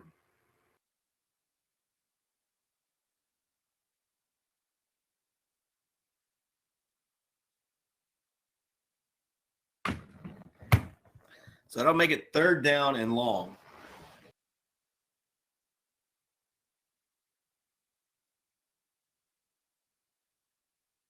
Very long. 5 receivers. Again, they're emptying out the backfield. Quarterback's the only one back there. Pressure coming. 4 this time sending. He eludes the first sack, gets across the 30, makes a little bit of magic happen. I'm not sure if he's even close. Well, they're going to mark him all the way out at the 41. I thought he stepped out of bounds a little bit before that, so that's going to be – can't see the down marker or the first down mark from here. It's going to be pretty close to the first down stick. He needed the 40, and from that spot, that could be a first down.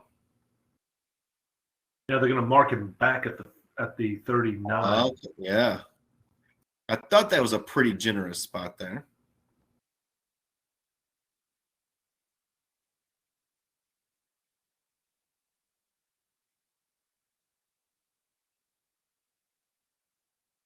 This is a big fourth down play. Rocky Mountain All-Stars trail by 3. I think they're going to punt it. I believe Well, that's they're in punt formation. Yeah, I don't think that's the first down mark. I think that's the original line of scrimmage. So, fourth.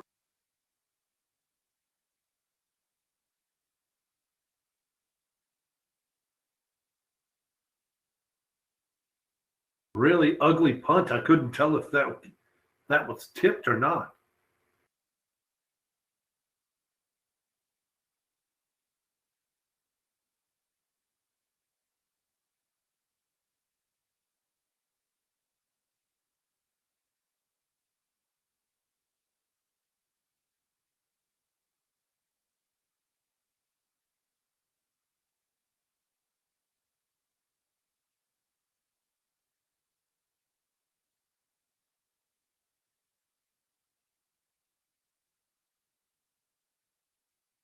It looks like we're going to flip the field. Throw your 4s up in the air.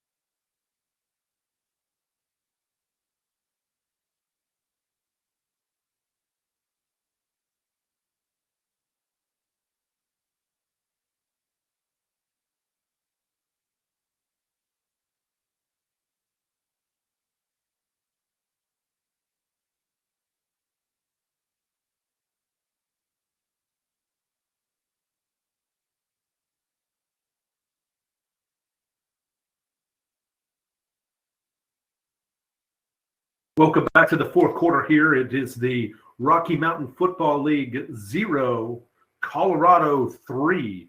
We're here with MaxSports.tv. I'm Buddy Brooks, along with my broadcast partner, Don Jones, who's having some technical difficulties, kind of the story of the day today. So we're happy to have you watching with us today. And now that brings up a first down and 10.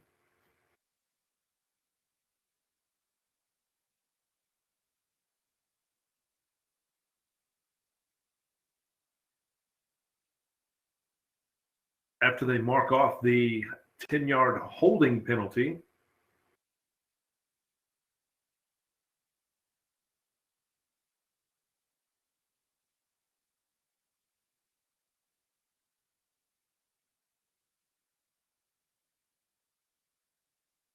Now we're going to have first and 20. The down marker says second, so it looks like it'll be second down and 20. Polk in the shotgun. Blitz coming. Got him. Big sack, Colorado right there. Number 9 right off the edge. Little cornerback blitz, little stinger blitz off the edge. Takes out Polk, and Michael Polk is down. We're going to take a break with him. Again, this is Buddy Brooks, along with my broadcast partner, Don Jones. We're welcoming you into MaxSports.tv production of minor league football.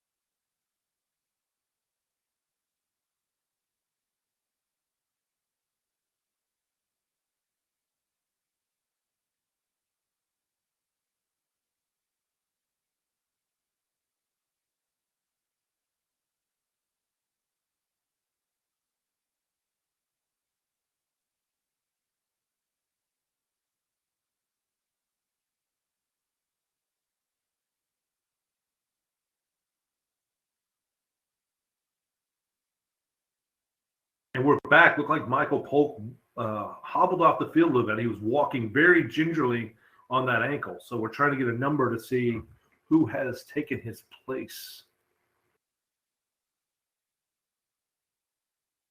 Good snap there. Polk has it. Diving across. That is a new quarterback, huh, buddy? Yeah, Polk just got hurt. It looked like he had a lower body injury, limped off the field. I can't see the number. It might be, yeah, it's number 0. Yeah, and that's going to be DJ Burgeon at quarterback.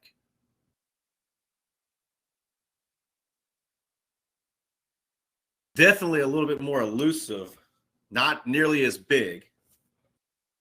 Well, it's tough to be as big as Michael Polk. He's a big guy.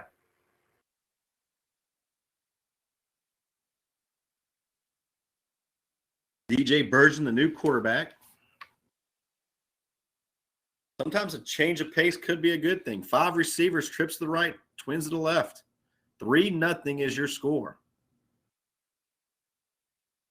Pressured. Now rolls to his left, lobs it up for grabs. Left side has a completion into the end zone. Touchdown, Rocky Mountain All-Star. What a play, Rocky Mountain. 6-3. Extra point pending, and wow, DJ Barron comes into the game and comes up with a big touchdown completion to number 7, Dylan Udo.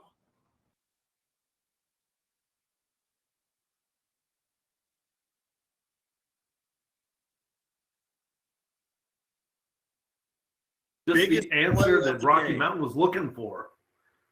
First touchdown of the game. You know, these Rocky Mountain receivers had opportunities. They were open. They've just, haven't been able to connect on these pass plays. Good way to go into the fourth quarter, as now they're going to go for the 2-point conversion.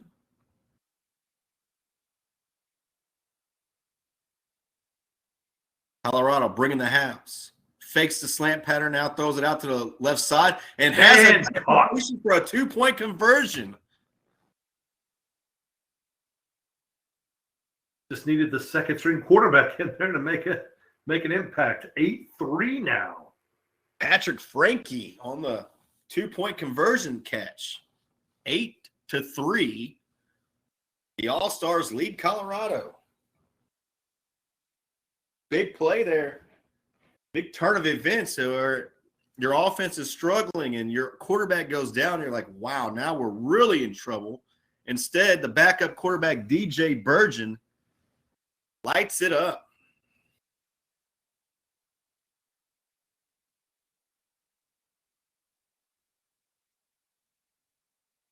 Impressive little play there for Rocky Mountain.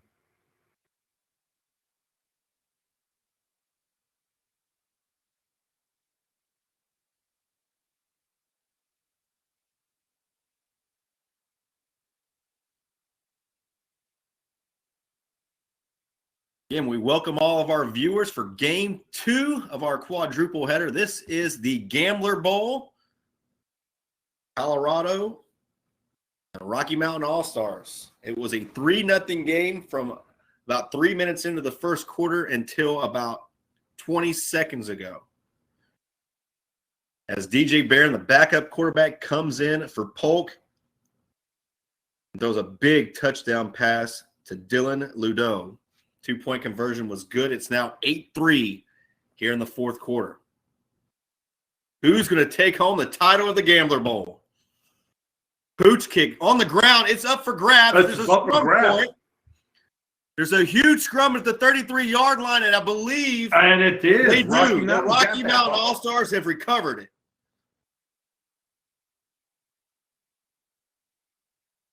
Seth Brush on the onside kick recovery.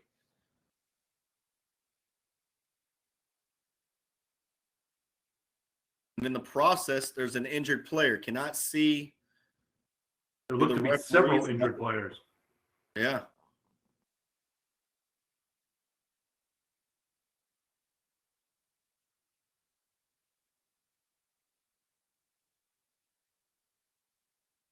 So injury timeout. Go ahead and look at the old scoreboard. Again, Hall of Fame weekend in Las Vegas for minor league football. And in NCAA, it's championship weekend. So as we look around at the scores from around the nation, Utah State, maybe a little bit of a surprise, 21-3. They lead San Diego State in the Mountain West championship game. That game's in the third quarter. Ooh la la, the Cajuns of Louisiana, they lead 14-7 over Appalachian State for the Sun Belt Conference Championship. Alabama just pulled in front of Georgia. They lead 14-10. That game is close to midway through the second quarter. Cincinnati, they're in a nail-biter with the U of H Cougars. They lead 14-13. That game's midway through the second quarter as well. Some games that took place earlier today. The Baylor Bears are your Big 12 champions as they knocked down Oklahoma State 21-16. And the Northern Illinois Wolves win 41-23 over Kent State. And then some games that happened last night. UTSA, the Roadrunners, coming off that big loss they had against North Texas last week. They answered the bell. They win the Conference USA Championship 49-41 over Western Kentucky. And then the Pac-12 Championship also decided last night. And your new 2021 Pac-12 champions are the Utah Utes, as they just clobber the Oregon Ducks 38-10 in a game that never really was close.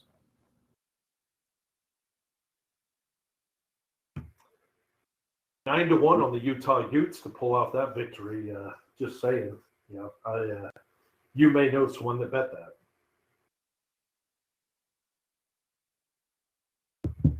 Yeah, we mentioned it in our previous game. It was interesting that the Utes were only giving up 3 in that game, considering easily they handled Oregon Ducks in the regular season. Yeah, handled is an understatement, and as we can see, there's a reason why they were favored, and they are the champions.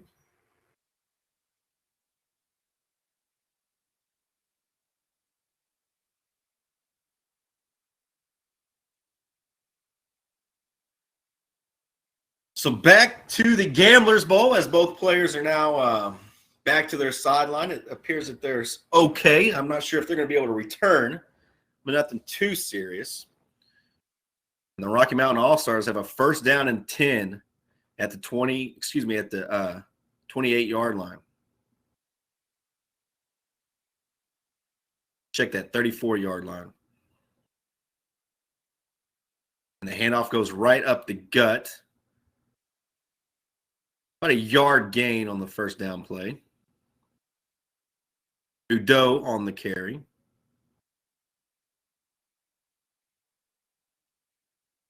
With the way this defense has been playing, you'd like to think that Rocky Mountain, if they get a score here, could really do quite a bit of putting some distance between them and Colorado coming back to win this game. Yeah, 5 points seems so like such a big lead right now. Absolutely, it does. Well, we haven't seen Colorado be able to move the ball effectively. The one score they had was because really Rocky Mountain gifted them the ball, golden field position in their own ends. Virgin still in it, quarterback in the gun. Udo to his right. He'll fake it to Udo. Pump fakes. Now rolling. He's had a lot of green in front of him at the 25. Now turns it back in the opposite direction. Across the 20, still on his feet. And then jukes another defender and gets inside the 20 to the 18-yard line. Another first down for the Rocky Mountain All-Stars. What an impressive run by Virgin. You see Whitney West. Several first down points, gestures.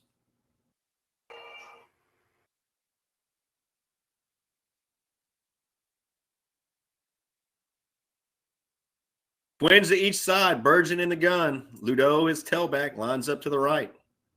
Fourth quarter, 8-3. Rocky Mountain All-Stars lead. Little jet sweep play. And it was really just off time. The timing was never right on that play. And they're lucky not to lose the football. Yeah. Looked like half the offensive line was standing around on that.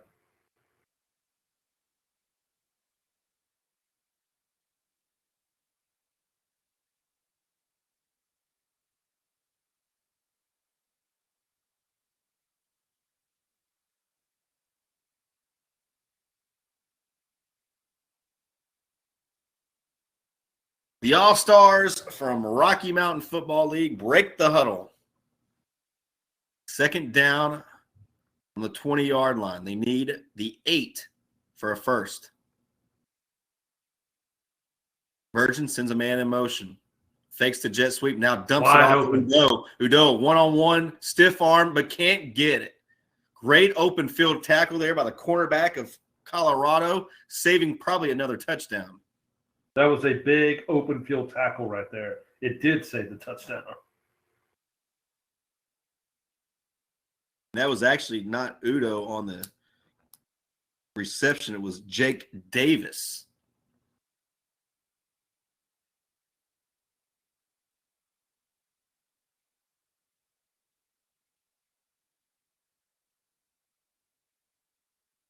So big third down and 9 play here for the All-Stars.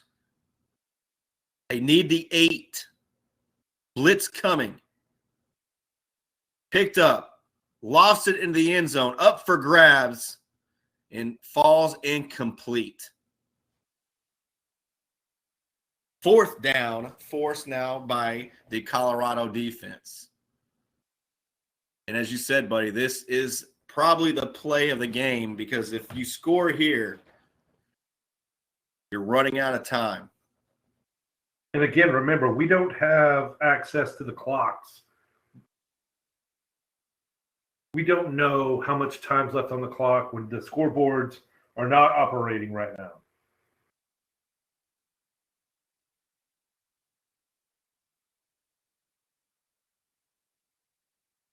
4th down and 9.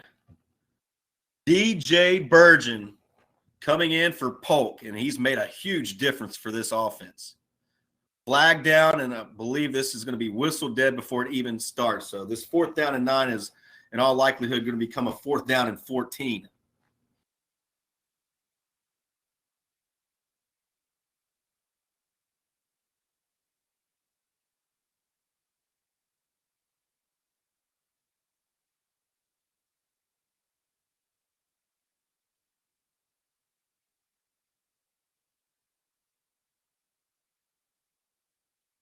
And they will step the football off all the way out to the 22-yard line.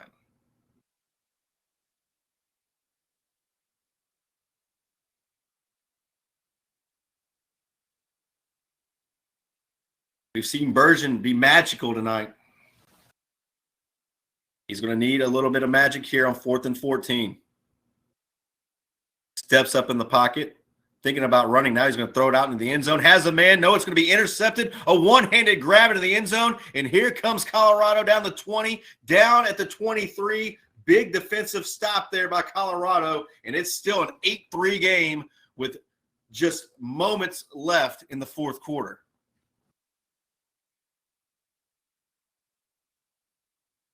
Outstanding grab there. One-handed What a grab. great interception. Yes, no doubt.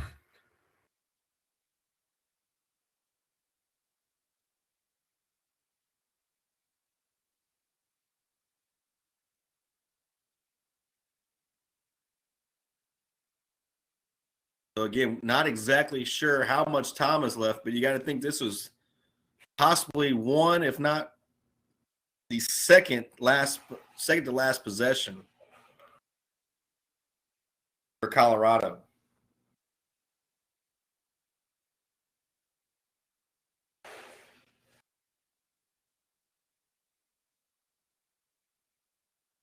First down and 10 from the 23. 3-step drop. Throws it off balance, off his back foot, incomplete. Good coverage there by the secondary and great pursuit by the front 7 of the All-Star team.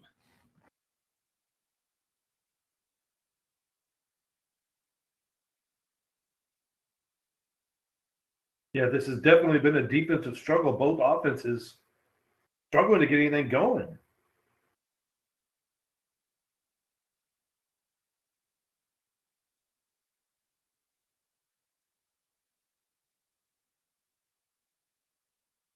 Ball in the middle of the hash marks, the 23-yard line. Second down and 10.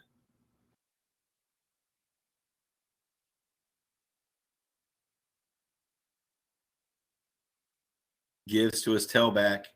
And again, just wrapped up at the line of scrimmage. No penetration, nothing from that offensive line of Colorado. No surge whatsoever there. Give credit to that front 7.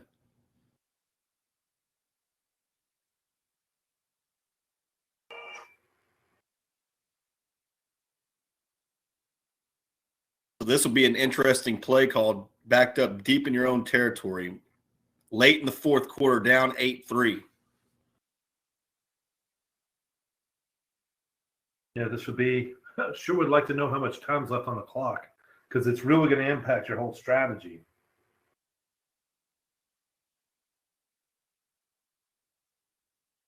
Third down and 10. Low snap, picked up off the ground. He's going to have to run it. Has a little bit of a crease, but tripped up at the 25-yard line. Is only manages to pick up 4 on the play, setting up a 4th down and 6. So do you go? I mean, buddy, let's assume there's less than 5 minutes left. Do you go for it? Well, I mean, if we knew the time, it would definitely impact us. Yeah. I say you do. You haven't been able to punt very effectively. The snap has been an issue. You eliminate that if you go ahead and go for it. So I say you go for it. But, your defense, outside of the one big play that Rocky Mountain had, they have played pretty decently. They've only given up 8 points. I think you trust them. And, but a lot of this is dependent on how much time's left in this game.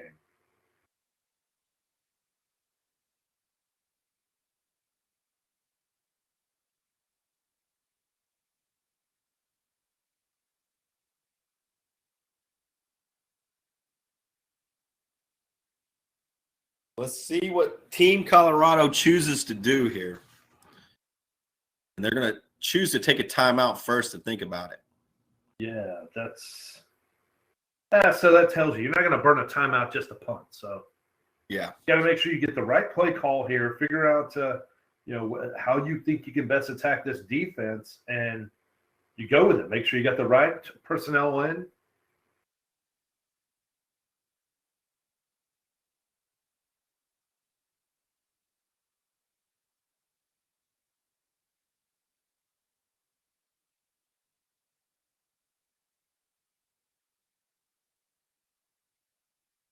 MaxSports.tv, proud to bring you Hall of Fame weekend from Las Vegas, Nevada.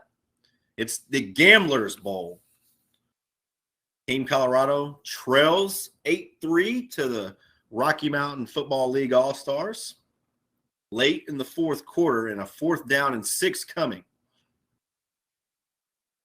Please, if you're with us, we appreciate it, but we need you to stay with us for what promises to be, I would say, the most exciting matchup of the night. It's going to be the Minor League Football Report National Championship game. 2 undefeated teams squaring off, Arizona Running Rebels and the Capital City Fury. So a punt formation here, and they're just going to send this punt away. It's a low line drive punt. Takes a great hop. If you're That's really Colorado, flip it's still position. going Really inside the flip 25, and finally will be down at the 24-yard line. So great job there by special teams. And that's kind of what you were talking about, buddy. We don't know what the time is, but the defense for Colorado has been playing really well. So you put this team in a bind. Punts are never a given here. And chance here to get your offense some really good field position and make it easier to score. And it would be a go-ahead score. No extra point would be needed. You're only down 5.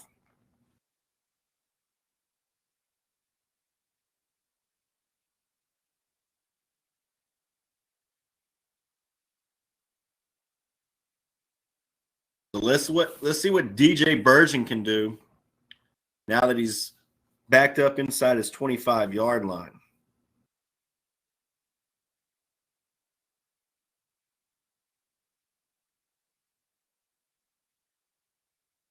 He's been cool, calm, and collective so far. Had a big touchdown pass that gave his team the lead to Dylan Udo in the third quarter.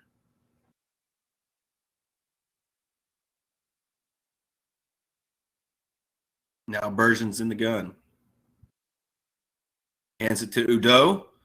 Udo fighting for yards across the 25 to the 27. Udo has been a weapon out there on the field. Caught the touchdown pass. He's running hard. He's made some big plays.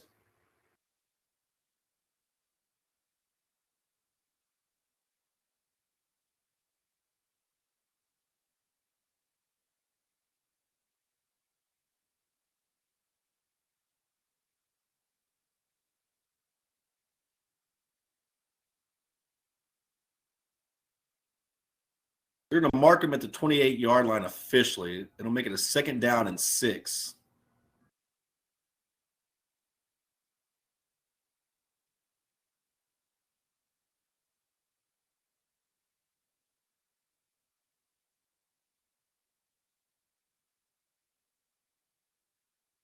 I think they're just trying to milk a lot of time off this clock, so we've got to be getting close.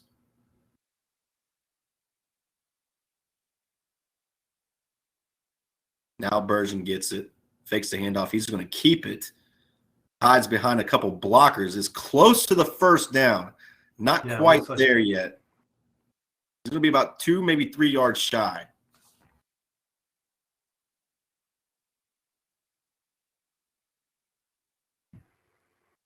Actually was not as friendly of a spot as I thought it would be. So they are going to mark the football at the 31-yard line. He needs the 26. Excuse me. He needs the 34.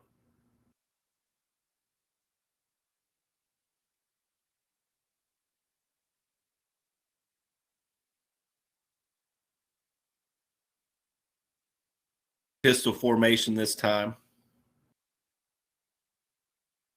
Udo is your pistol back. Big 3rd down and 4 here. This could be the game.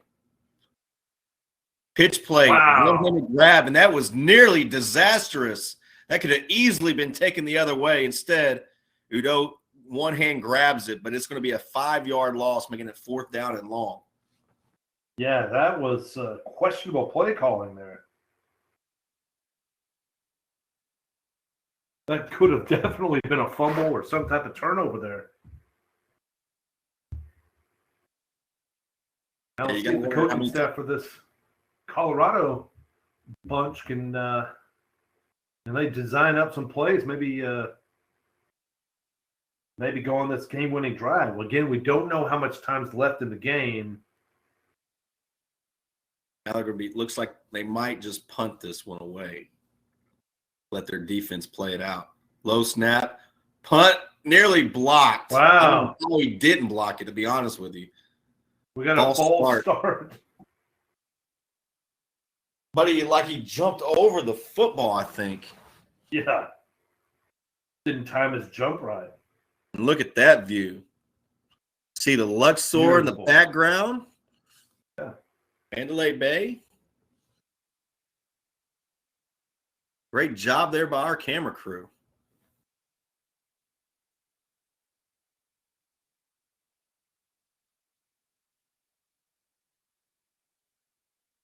So they're going to try to punt this one off again. Again, we've got to be late in the 4th quarter. Not sure how late. Good snap. Punt is away. And it's going to bounce to 45. And it looks like a Phil Mickelson Pro V1 as it bounces 15 yards backwards inside the 30-yard line. Outstanding field position now for Team Colorado. Late in the 4th quarter. Goodness grief, I wish we had a clock, man. Everything's right ahead of you if you're Colorado. Yeah. You've got this golden opportunity here. Great field position at the 29-yard line. They've shown to be effective as that when they get the quarterback on the move. Let's see if they can dial something up to get him maybe a design run, some type of run-pass option. That's where they've shown to be most effective. Yes, sir.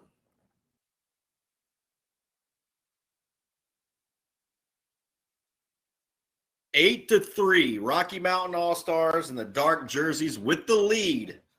But Team Colorado in their traveling white jerseys with the football at the 29-yard line. And I think they broke the huddle with 12, buddy. Yeah, it wouldn't be surprising.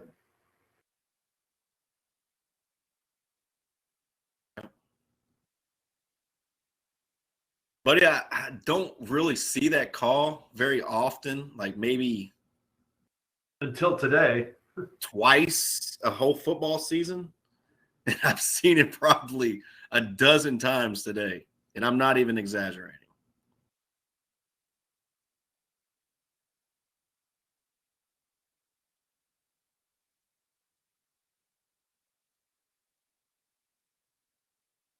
The Gamblers Bowl, 4th quarter. I wish we knew how much time was left. I know. Did we get another penalty? I think we're going to get a timeout. Yeah, timeout. Team Colorado. Just, you hate to see that. You just broke the huddle with 12 players. Now you're having to burn a timeout, and you still haven't even snapped the football here on your what could be your final possession.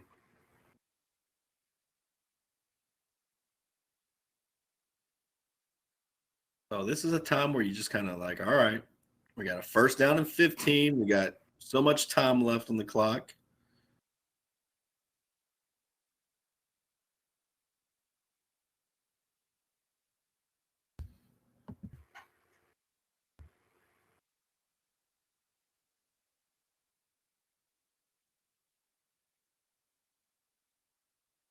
And buddy, I'm reading some of these comments. This Rebel and Fury game, it's got the people really, really anxious and excited.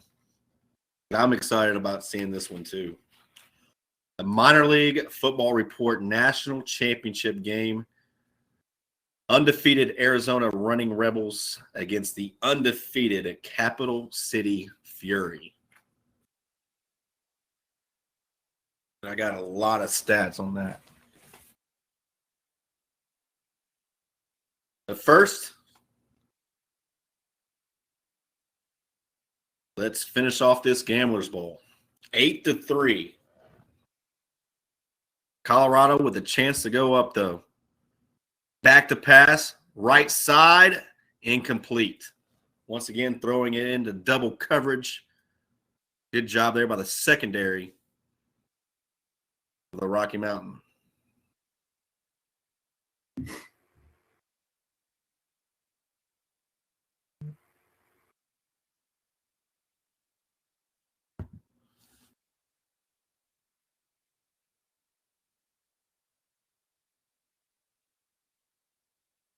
Second down and 10 after the incomplete pass.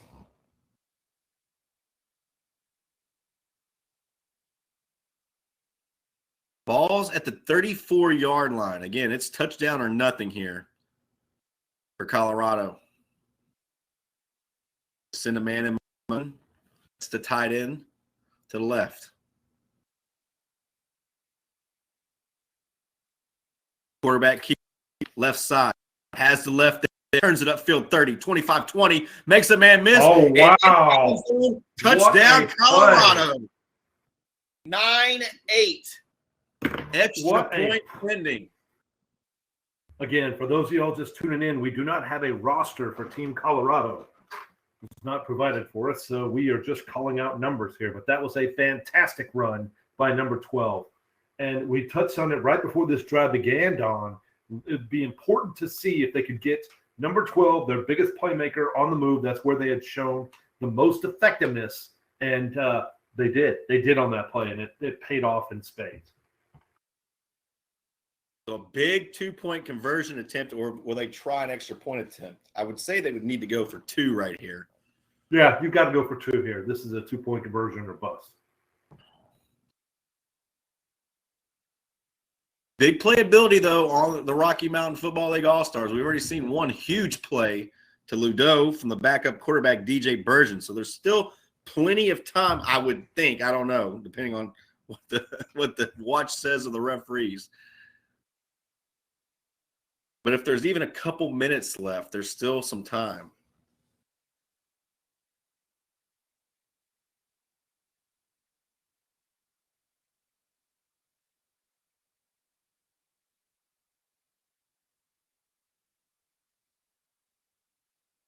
Not sure what the holdup is here. And for those waiting to tune in to the national championship game, that game is supposed to start at 3 o'clock Pacific time.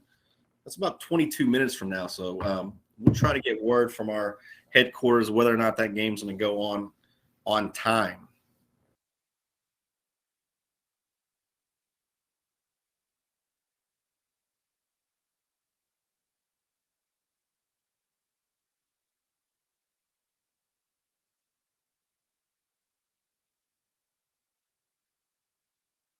Four, 9-8.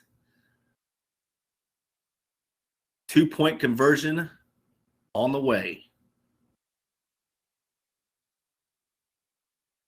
And we're going to get a false start. More flags. Yeah, on the tailback. Movement in the backfield.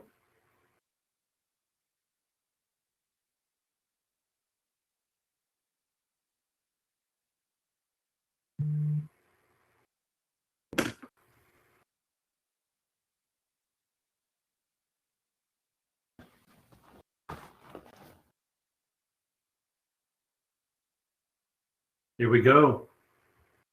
So the 2-point conversion now will come from the 7-yard line. Once again, pressured. The quarterback's going to roll to his left, sidearms it into the end zone, picked off. Now, if he returns this one for a touchdown, it will be a 2-point swing. Still on his feet at the 30. 40. Makes another man miss. Oh, He's at the 40. what a 30, play. 20, 10. And he is into the end zone. And so it's a 2-point conversion for the defense. Wait, no. Unless the referee is going to mark him down at the goal line. No way. Did he have $10 on this game too, buddy? No way. They're not going to mark him down at the half-yard line. This is No amazing. way. This is amazing. Oh, my goodness. An interception by number 24, James Glover, on the 2-point conversion attempt. He was not even a half an inch away from making it a 10-9 score. Instead, Colorado holds on, and it's 9-8 late in the fourth quarter. Unbelievable.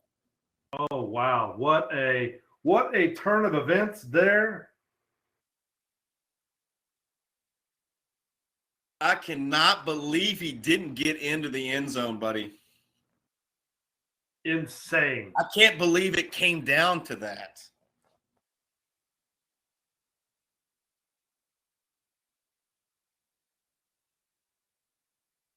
So, there is an injured player down where the tackle was made.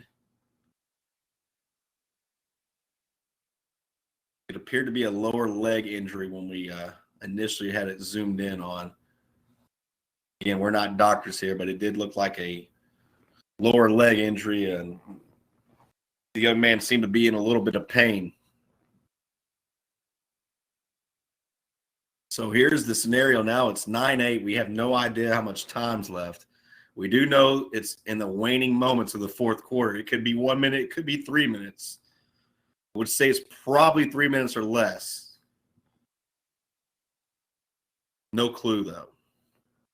But the All-Stars from the Rocky Mountain Football League will have one more chance at it, down 1 point.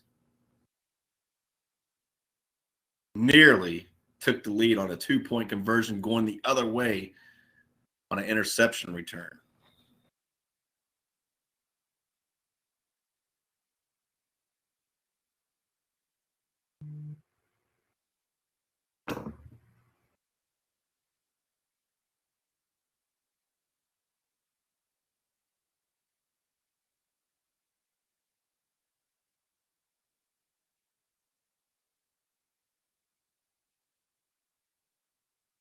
And so we mentioned it earlier, that game that is supposed to kick off 3 o'clock Pacific time. There's a very little chance of that happening. I'm not sure how much time they're going to give them for warm-ups. Again, we'll talk to our radio crew. We'll let you know.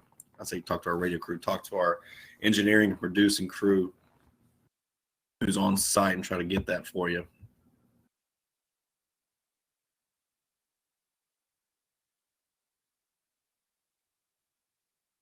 So I believe that was the Colorado man who made the tackle injured on that play, buddy.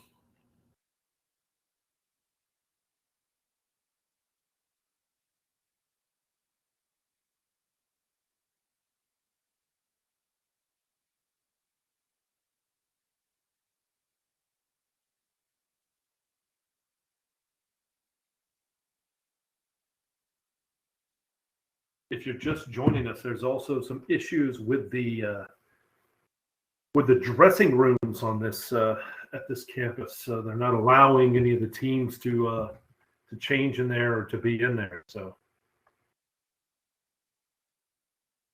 are those COVID restrictions or just some type of random issues? there are in minor league football, you're kind of at the mercy of these high schools. They typically play in high school stadiums.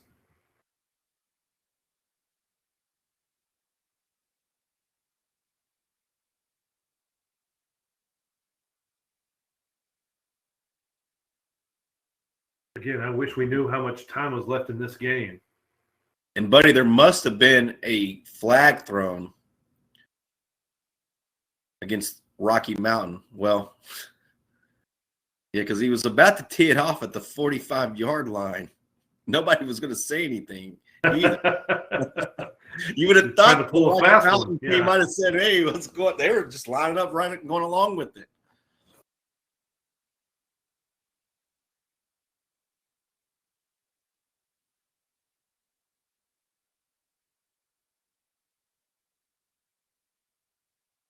Oh, it went the other way. Ah. There was a flag, but it went against Colorado. So instead of being able to tee it up at the 40-yard line, they're going to be way back at their own 25. So this is a big deal in a game where field position has been crucial. You have another opportunity to get some good field position here. This is a line drive kick fielded at the 33. Now across to the 40. Inside Colorado territory, still on his feet, down inside the 45 to the 43. What golden field position. Yeah. I mean, but really, Don, this has to be a touchdown or bust for Rocky Mountain. They've already shown their kicker does not have the accuracy. He kicks the low line drives, but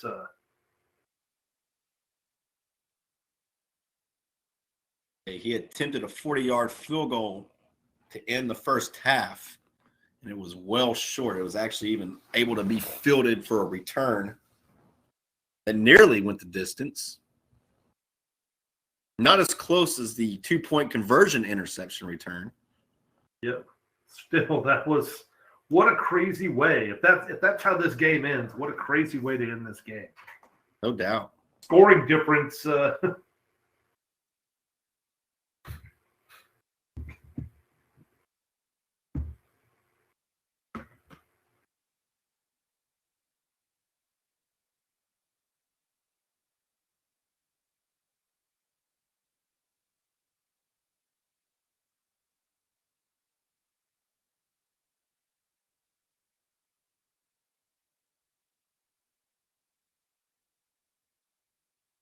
Here we go.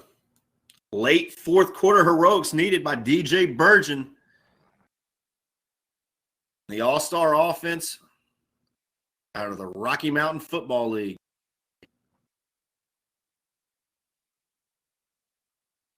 And another flag before we even snap the football. And they look like it's going to go to Colorado. It is crazy.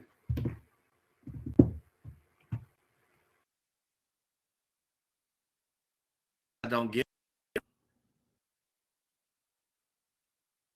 And it's going to be another 15-yard. He stopped at walk.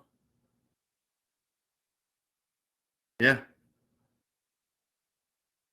It's going to be another 15-yarder, buddy. Ball's now marked inside the 30 at the 29-yard line. From here, it would be a 47-yard field goal. Again, a 40-yard attempt was well short. So they're going to at least need another 30 yards, I would say. Even It would be nice that if would we put you in had the end zone. That would put you in the end zone. So they're going to have to get something inside the 10, I would think. 5 receivers. Burgeon, left side, up for grabs. Udo has it at the 1.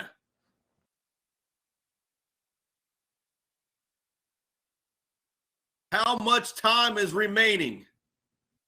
It's first down and go to go at the 1 for Rocky Mountain All-Stars.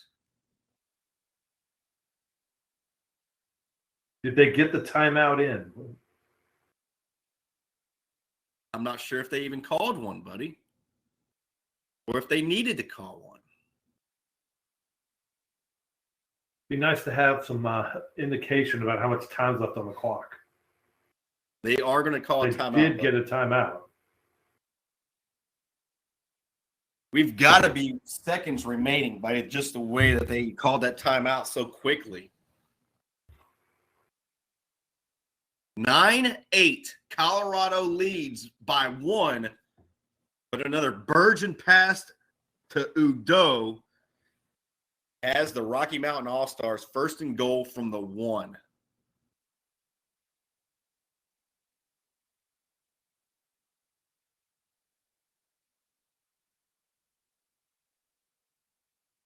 What an exciting Gamblers Bowl from Las Vegas, Nevada. Who is going to be the 2021 Gambler Bowl champion? It will be decided probably in the next couple of plays. Now, they are probably negative 30 yards in rushing. Yeah, at So, least. I mean, this is not a guarantee just because they are on the one. I think this ball goes in the air. What do we have here? Dude, I'm counting the players.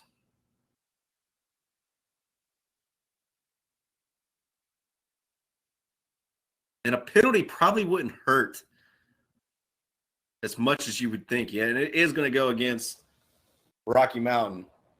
That gives them a little bit more space to throw it. And I've seen them run the ball. They haven't been able to get a half a yard all game.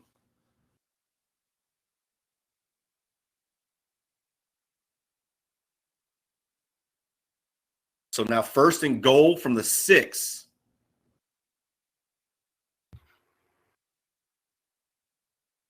DJ Burgeon in the gun. Udo to his right.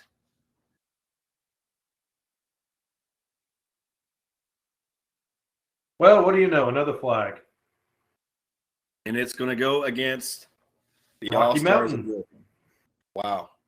So you had 1st and goal from the 1. You now have 1st and goal from the 11. And here's more trash talking. Colorado all in the faces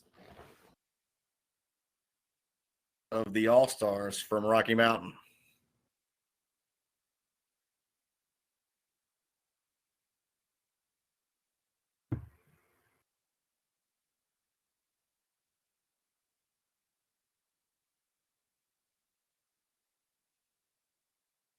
Let's try this again. DJ Burgeon in the gun, this time by himself. Udo, you can circle him. He's lined up in the right slot.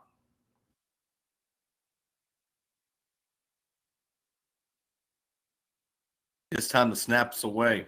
Quarterback draw attempt. Now he's rolling to his right. Still rolling. Throws it to the end zone. Has Wide a man. open. Touchdown, All-Stars.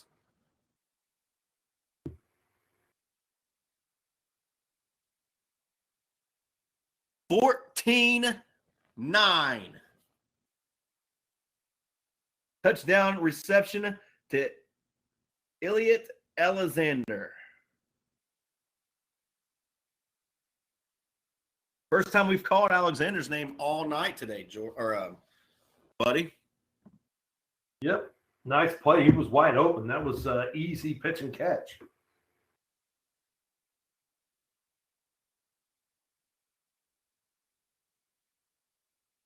So a 5-point game. This is actually a big 2-point conversion.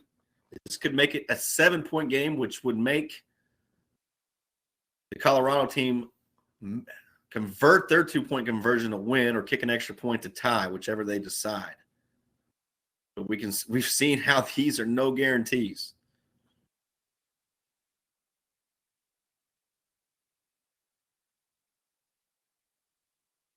Burgeon fakes the handoff. And nearly intercepted him, buddy. That would have been 6 the other way or 2 the other way. That absolutely would have been 6. So the score stands 14-9. Very late 4th quarter. How late, we don't know.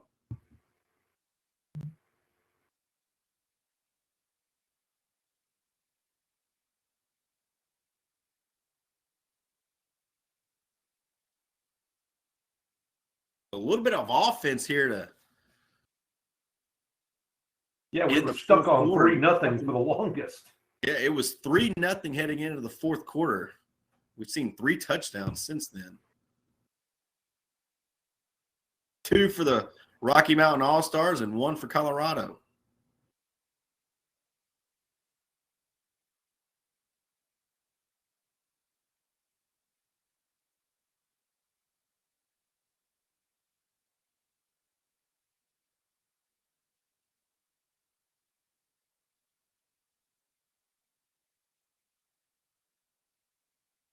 Rocky Mountain will kick it off once again to Colorado. Leading 14-9.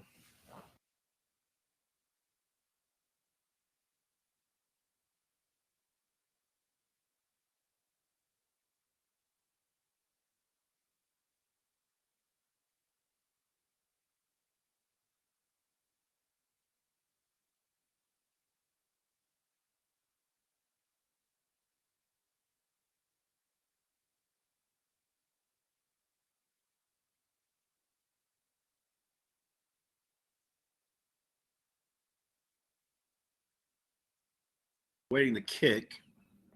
That's the biggest kicker I've ever seen. He's pretty big. This kick is going to be fielded at the 10. Now across the 20, 25, put a head down, bounces off a tackle. Number 4, still on his feet at the 28. They're going to have that far to go. They're going to have to go 72 yards in order to go ahead.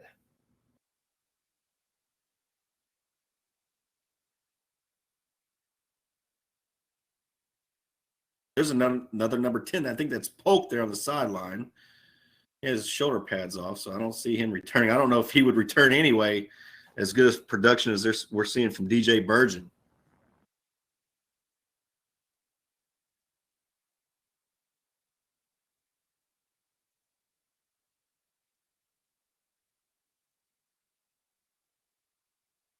Once again, if you're just joining us, we are late moments, very late moments here in the Gamblers Bowl.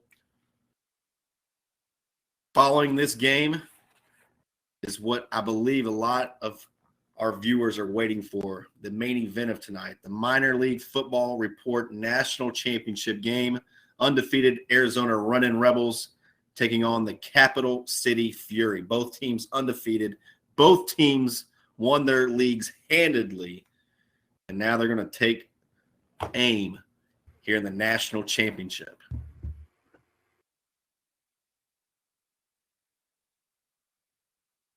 Again, that kickoff was supposed to kick off at 3 p.m. That's not going to happen. We will get to you as soon as possible when we find out an actual new kickoff time. That's 3 p.m. Pacific. Oh, High snap wow. over the head of the quarterback, bouncing around, picked up at the 5. No, it's not picked up. Recovered in the end zone for another touchdown for the Rocky Mountain All-Stars. I think that lead is now insurmountable. I'm not sure how much time's left. Number 26 on the recovery, and we apologize. We do not have his name on the roster. But you're right, buddy. Now the score is 20-9, and that's pretty much it.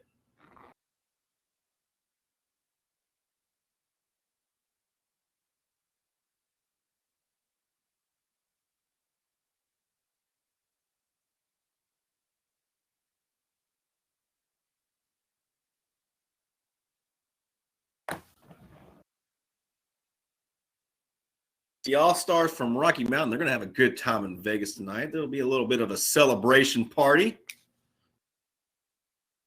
Yeah, why not?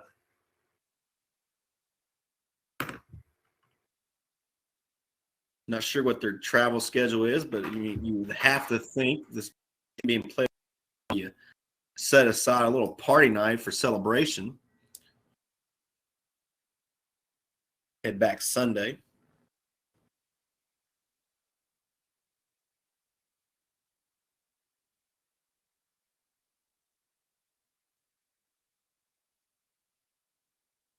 They're going to try another 2-point conversion here. Low snap for Burgeon. He's just going to take it and run. Now he steps up in the pocket, throws it. Had a man open in the end zone, but just nowhere near it. Threw across his body. And Well, he was wide open. yeah. I'm not sure if that's going to matter, though. They still have an 11-point lead.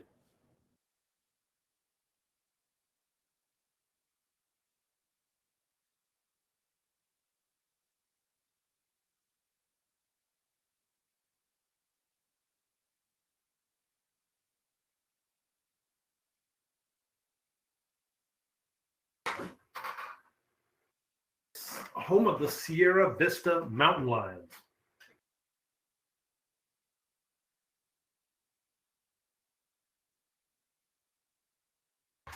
We are now approaching the 3 o'clock hour in Las Vegas, Nevada. Temperatures in the mid-60s, a beautiful day.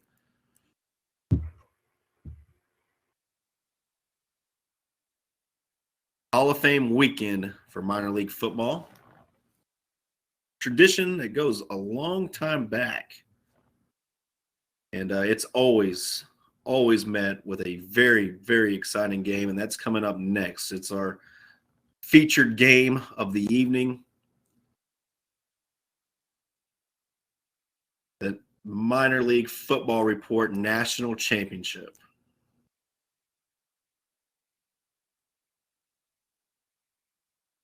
Not a bad appetizer here, though. Not bad at all. Not the cleanest of games, but it gave you a little bit of excitement. You definitely had fourth quarter drama.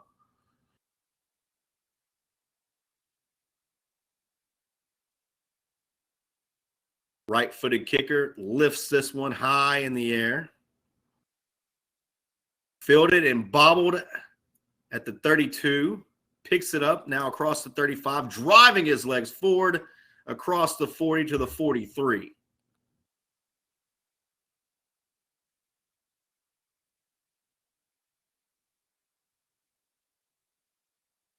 No clue how many plays we got left and how much time. They're going to actually mark the football back at the 40.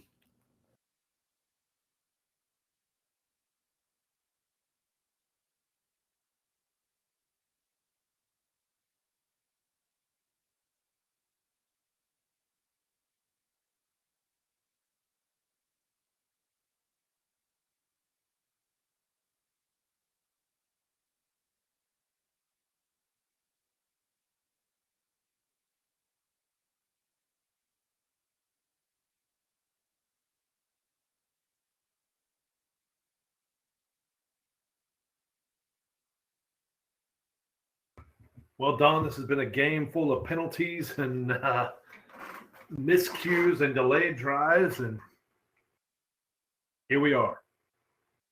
Looked like it was going to get real chippy in the first half. It did get chippy in the first half, but a lot of that stopped in the second half. Ended up being a pretty clean football game in regards to, cheap shots and things like that. As for regards to penalties, nowhere even close to being clean, as this is going to be another quarterback scramble across the 40 down to the 43. Rocky Mountain perfectly content on letting that play go. That's just going to milk the clock for short gains. They're going to clock the football now. But we had a receiver that could not get back on sides in time.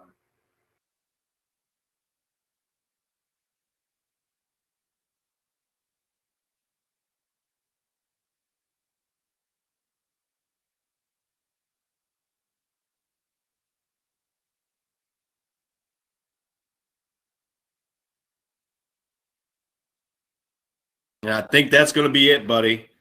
Your 2021 Gambler Bowl champions are the Rocky Mountain Football League All-Stars by a score of 20-9 over Team Colorado. Again, our final score today from Las Vegas to Nevada in the Gamblers Bowl. The Rocky Mountain Football League All-Stars 20, Team Colorado 9. We're going to take a break, pay some bills, maybe put up the handicap show with Bill Slovak and Bob Slovak, I should say, and Timmy Alexander. Get a little handicapping and some picks for the week. And then it'll be national championship time with the Fury and the Rebels. We'll be right back after the teams warm up. Again, stay tuned to our YouTube page. We'll try to post something in the comments to let you know what time exactly we feel kickoff is going to be. But one more time, our final score in the Gamblers Bowl, the RMFL All-Stars 20, Colorado 9. Thank you all. This is MaxSports.tv.